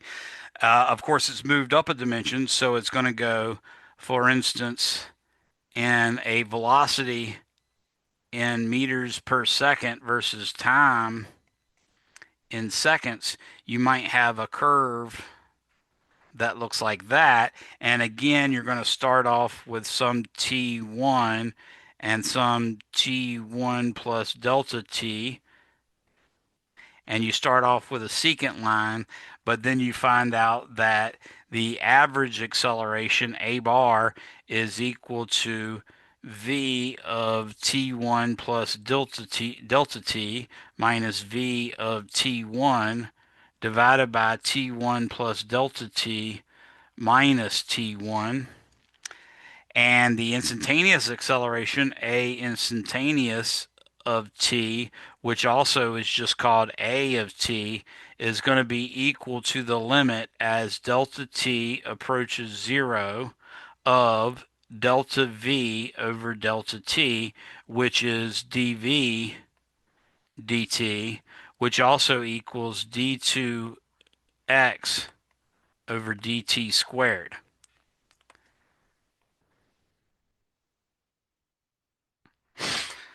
So that is the formula for the instantaneous acceleration. So just sort of to sum this up and give you some kind of picture, I want you to think about this. We have the trajectory,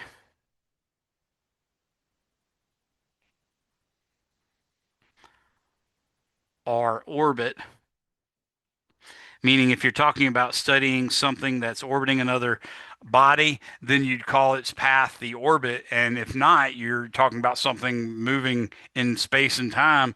In that case, you're talking about the object's trajectory or even its path or something like that. That quantity is x of t. And of course, if you want to, actually, let me go ahead and move this to the top. I was going to write it one way, but I decided to write it a different way. Okay. So our trajectory or our orbit is x of t. And if you go down, oops, if you go down by taking dx over dt, you get the velocity of the object.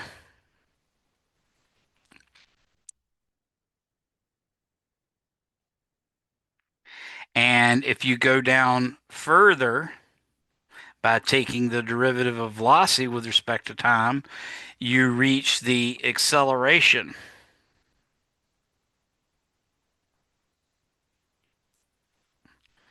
of the object, and that is a of t is equal to dv dt, which equals d2x over dt squared, and v of t is equal to dx over dt. Now, alternatively, you can also go from a of t back up to v of t by integrating, and actually I should probably put that in the color green, by the integral of a of t dt. And then you can go from the velocity as a function of time up to the position as a function of time by taking the integral of v of t dt. So this image right here should be something you should have in your mind. Remember, the derivative is the slope of the tangent line.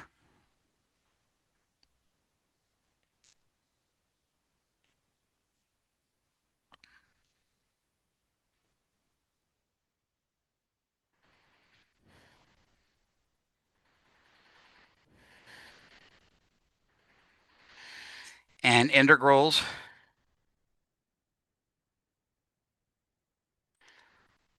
are areas under curves. Okay. So if you have a position as a function of time, if you point by point calculate the slope of the tangent at each of those points, then you'll get a velocity as a function of time, which you recognize that calculating that slope of the tangent line is just the derivative. So you can see that taking the derivative of x of t gives you v of t. Similarly, taking the derivative of v of t gives you a of t. And then if you wish to go backwards, you could take a of t, calculate the area under the curve up to some time, and that would give you the actual velocity up to that time, and then you could calculate the area under the curve of the velocity as a function of time to get the position as a function of time. So that's the big takeaway from this chapter. Now that we have that, I'm going to show you how we can use this to derive our kinematic equations. So I'm going to show you a derivation now.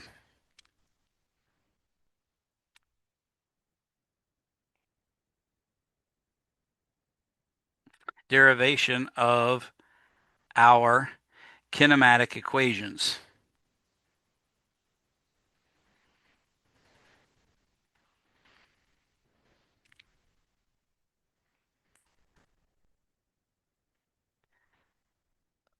Assume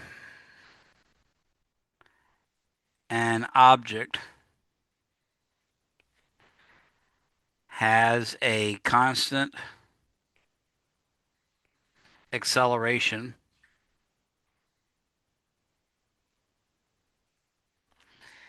a of t equals a, which is a constant.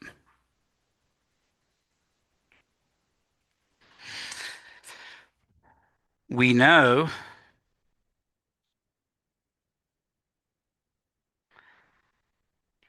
that a of t is equal to dv over dt. So a equals dv over dt. And remember, that's not just some v. That's v as a function of time.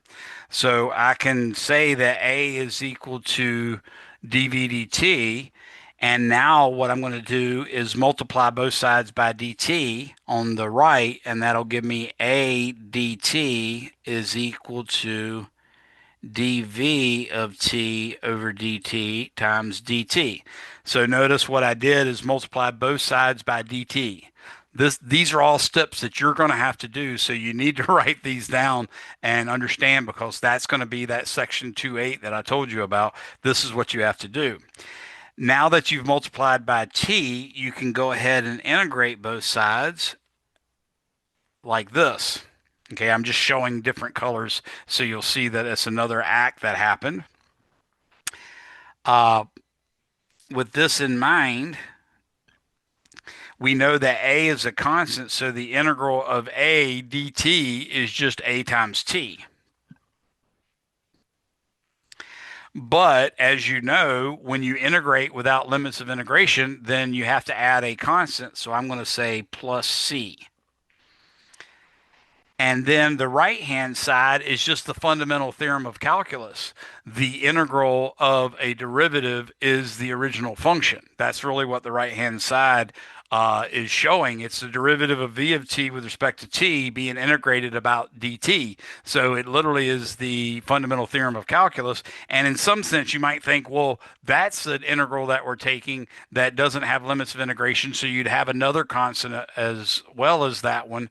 But it's just as easy to throw that constant over to the left-hand side with the other constant and then add them or subtract them or whatever you need to do. And you'll have yet a third constant. And that's the only constant that matters. So why even bother? Let's just call that c the new constant, and that takes care of everything. So I've got at plus c is equal to v of t. Okay. Now, if the velocity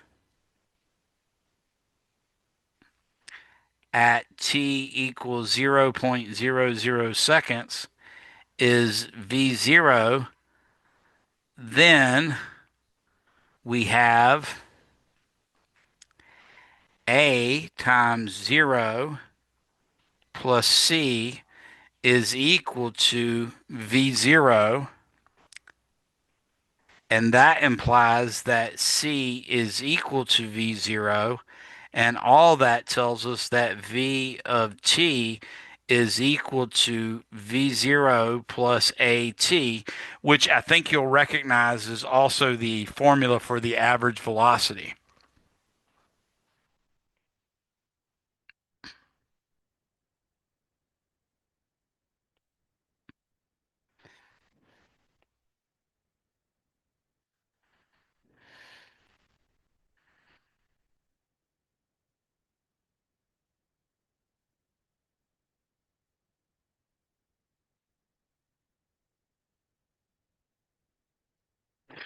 Notice that's another way we could write it. I would normally call that bottom T T or delta T or T final minus T initial. I would normally call that top V final minus V initial, but V of T is the same thing as V final. So that's why it looks like that. The, oops, I need to go back to green. The velocity as a function of time is equal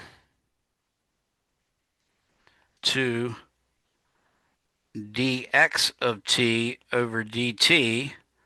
So we can now say v0 plus at is equal to dx over dt. Multiply both sides by dt, I get v0 plus at dt is equal to dx of t dt. So again, I multiply both sides by dt, and I'm going to integrate again. And again, we're going to get another integration constant. Oops.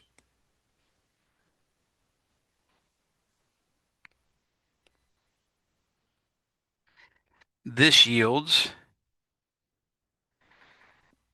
v0 t plus 1 half at squared plus a constant is equal to, and notice the right-hand side is another iteration of the fundamental theorem of calculus, which says the integral of a derivative is the original function. So I'm going to say that's x of t, and I use c again, but it's not necessarily this. It's clearly not the same c that we used before, but again, I'm just going to evaluate what it is. If x at t equals 0.00 seconds is x0, then we can get v0 times 0 plus 1 half a times 0 squared plus c is equal to x0. That implies c is equal to x0, and that implies that x of t is equal to 1 half a t squared plus v0t plus x0. So this is yet another kinematic equation that we're going to use. And that's our major one. That x equals 1 half at squared plus v0t plus x0. That's our biggest kinematic equation. That's the full result that we're getting here. And we happen to have found the velocity as a function of time, which happened to be the same as a formula as we'd already learned, namely the average acceleration formula. Now, to find yet another equation, there's a nice little trick we can do. I'm going to take and try to figure out x in terms of velocity, but without time. So now to find another kinematic equation,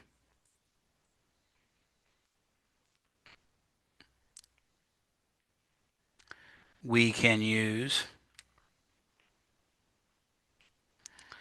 without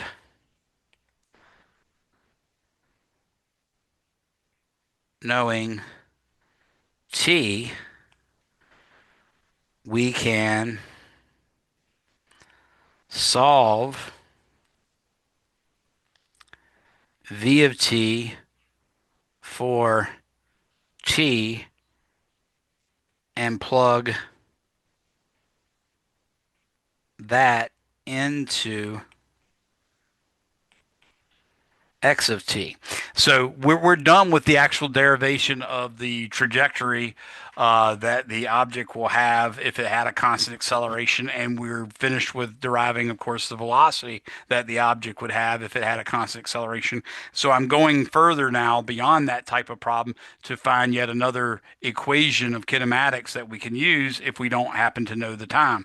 This is a very valuable equation, but it's also not really necessary. There's a lot of physics instructors, both at the calculus-based physics level and the algebra-based physics level, that won't even allow you to use the equation I'm getting ready to derive. I do allow you to use it, and I recommend you know it. It's the reason why people do not allow you to use it is because it's not a vector equation. It turns out to be a equation relating to scalars, and because of that, you have to use your physical reasoning to estimate what direction a velocity might be, for instance, a final velocity or initial velocity. But if you're solving for something else, it really doesn't matter too much unless you're solving for the acceleration. That sometimes could also, I don't even think that even comes up to be a problem. Yeah. So, anyways, let me show you how to go ahead and do this. So, our two equations we're using.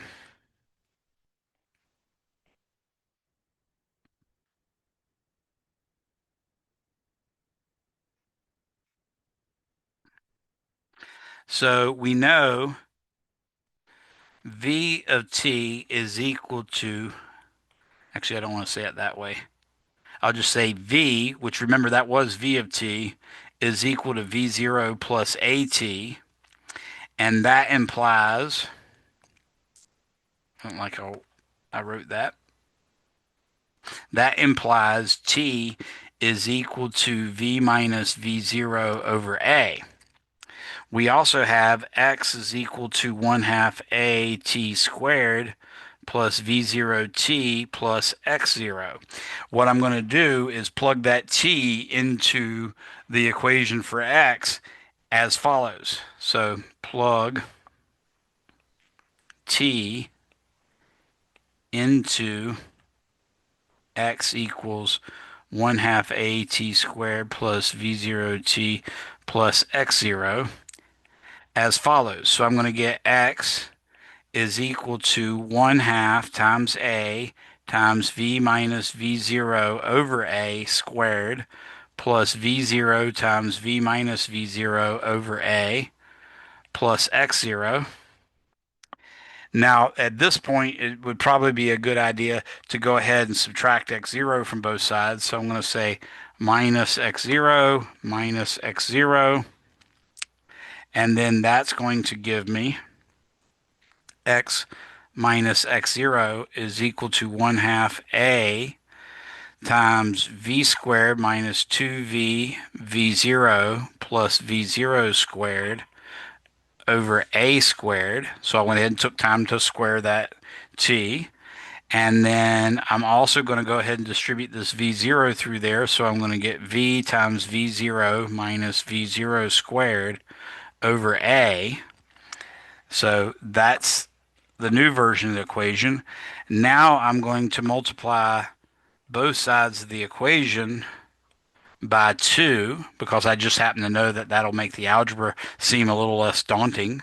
So now that I do that, I'm going to have 2 times x minus x0 is equal to, notice there's an a in the top of the first term and there's an a squared in the bottom. So the a squared in the bottom is going to cancel out with the a on top and just leave an a in the bottom.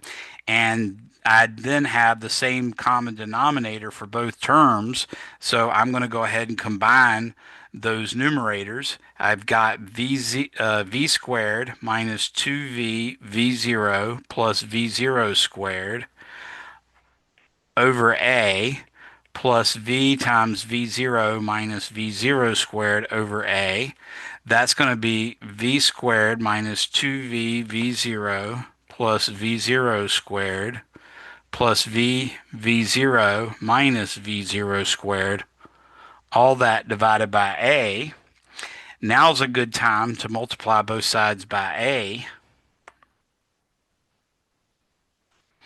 And when I do that, I get a times 2, 2 times a times x minus x0 is equal to v squared. Now notice the minus 2v v0 and the v0 are going to combine to give you just negative v0,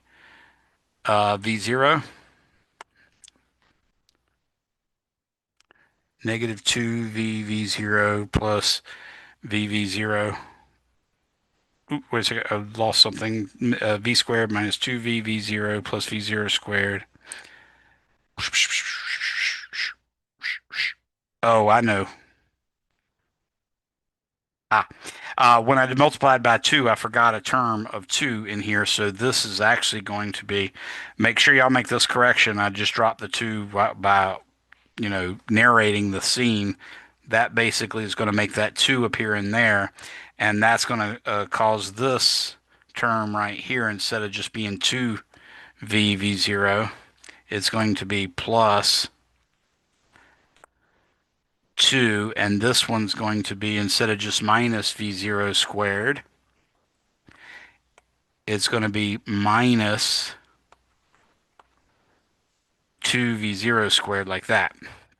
Okay, so now I'm glad I caught that when I did. I wish I would have caught it earlier, but I'm glad I caught it when I did, because it would have been nasty otherwise. So now you see that the minus 2v v0 combines with the 2v v0, which is positive, and in fact gives you 0. But not only that, the v0 squared minus 2v0 results in just negative v0. So uh, when this and this are combined, I get negative v0 squared. So finally, this answer is v squared minus v0 squared, like that. Or you can finally say v squared is equal to v0 squared plus 2a times x minus, oops, almost made it a subscript, x minus x0. And this is another kinematic equation. So that's sort of the last of the kinematic equation. I'm going to give you another equation or two, but let me write down the results.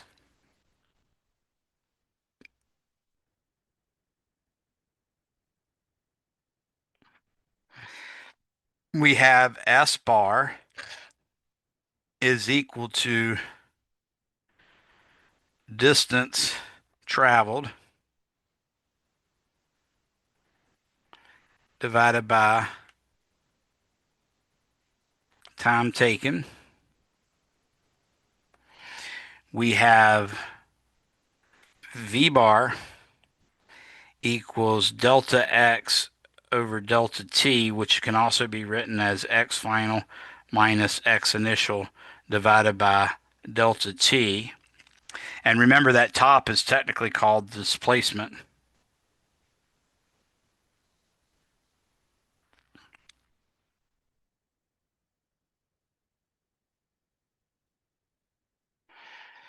Divided by delta t. And then we also have v is equal to dx dt. Then we have a bar is equal to delta v over delta t, which is also v final minus v initial over delta t.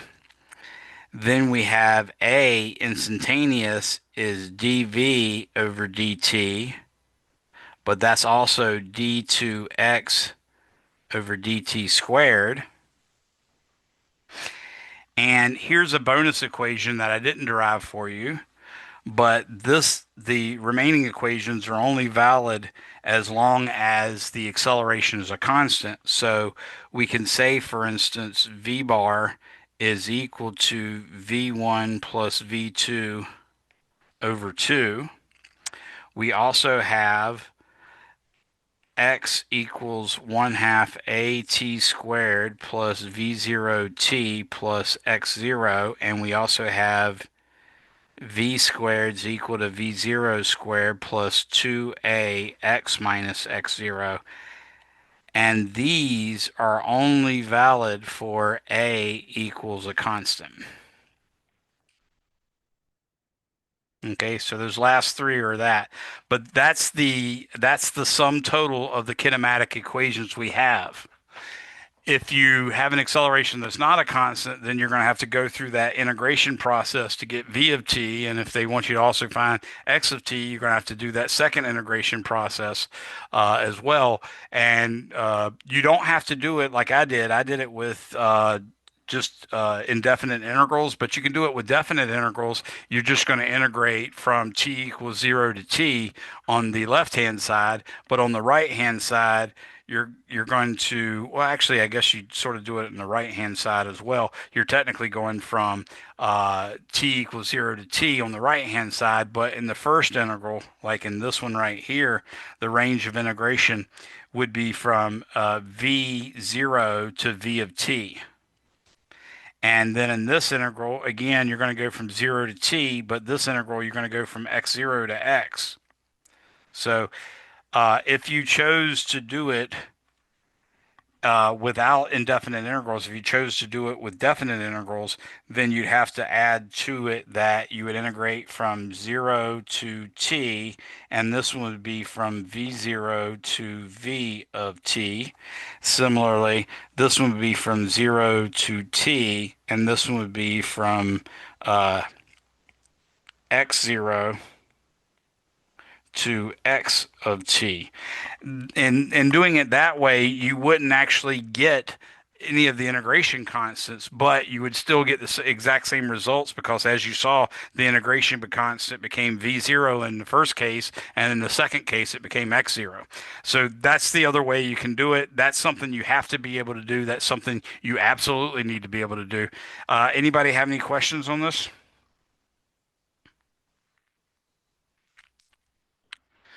Okay, now that I've covered that, I've actually done enough in terms of what I would say is the bare minimum of me covering chapter two. But now I want to work some examples in a little bit of time we have. So let's look at example 7.5, or excuse me, 2.5.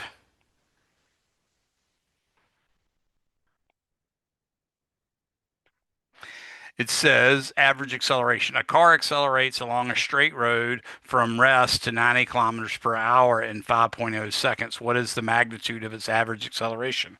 So notice they said from rest. That's another implying. They implied that V0 is equal to 0. So you could call it V initial equals V0, either one that you wanted, is equal to 0.00 meters per second, which also equals 0.00 kilometers per hour. And they said it went to V final, which I'm just going to call V, but that could also be written as V final, or it could also be written as V1.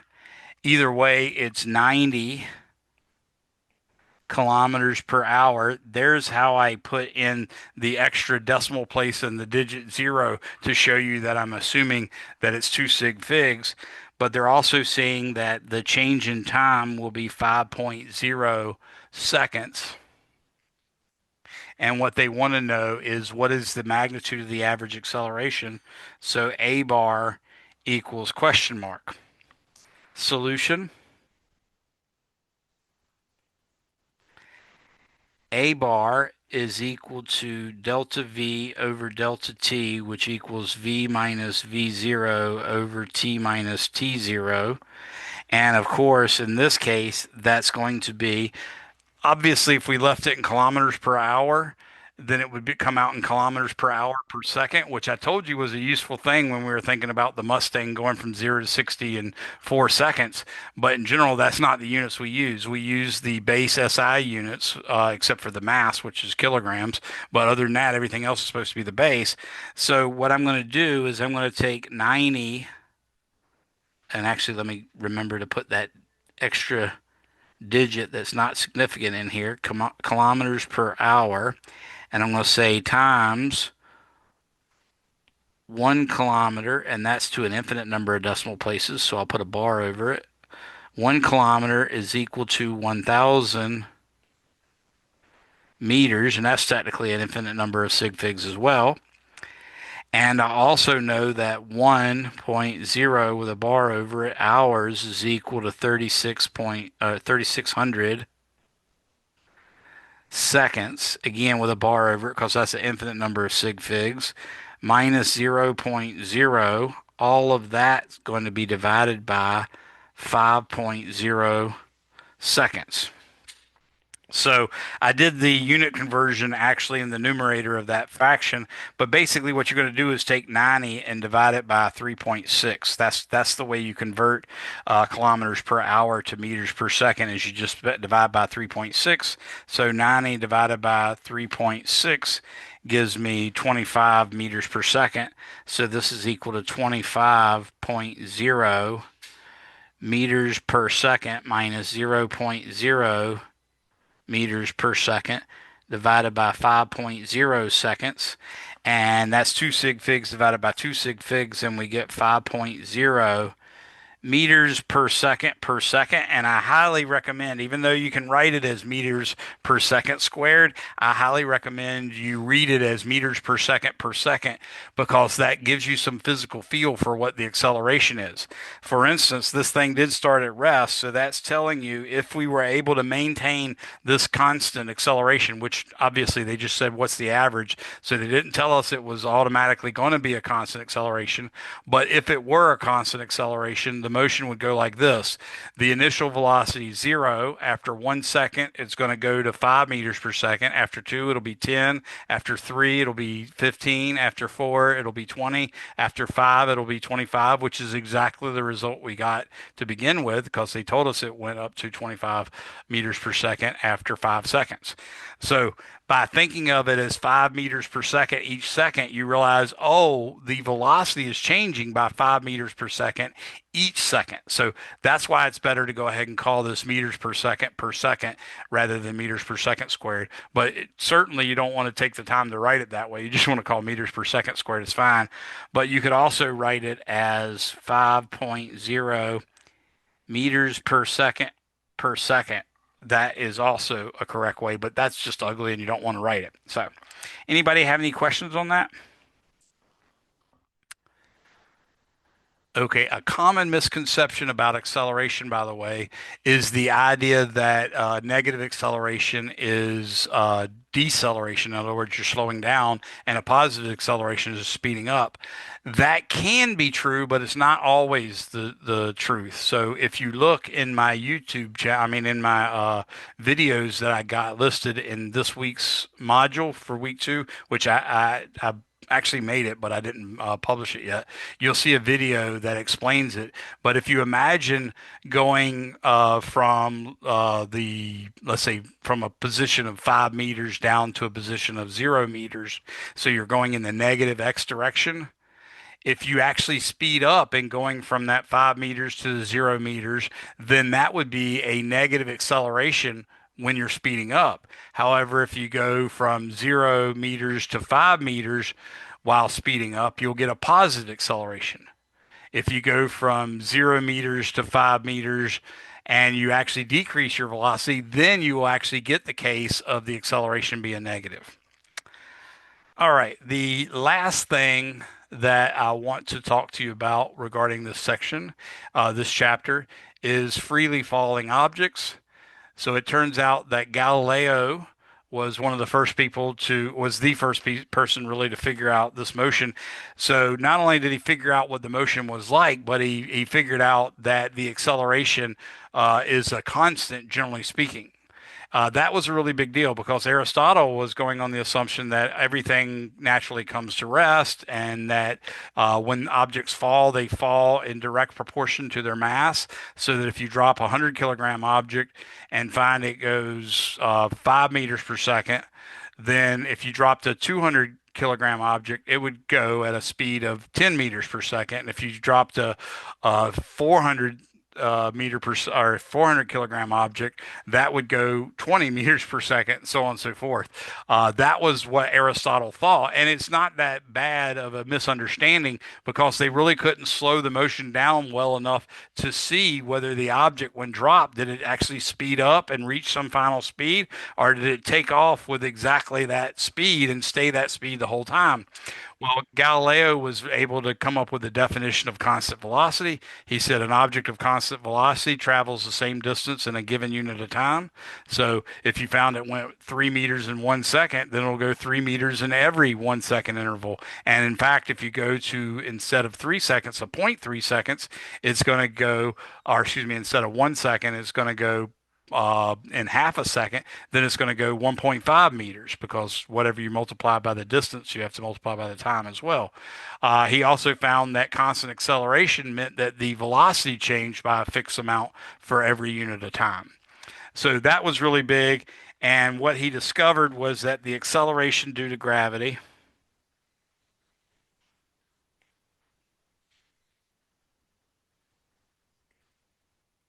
and that's ignoring air resistance.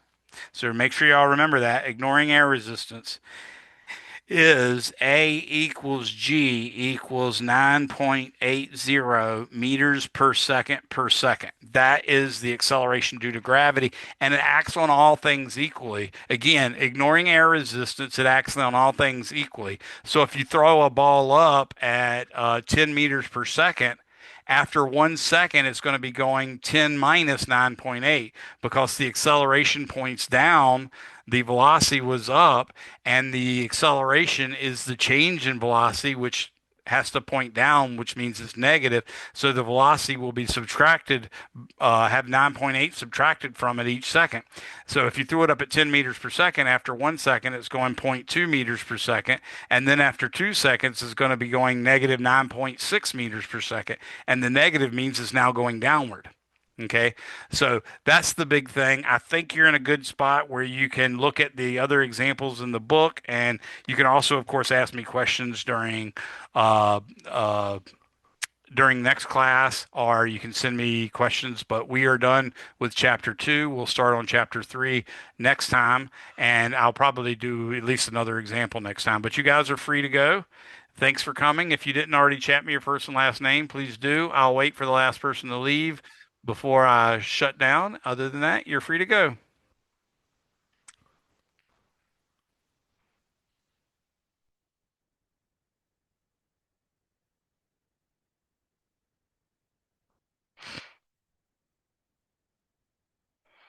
Cameron, Brendan, do y'all have any questions?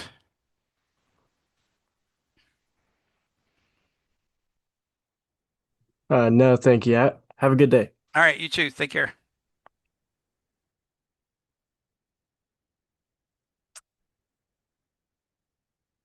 All right, that's it. Thanks everybody for coming. See ya.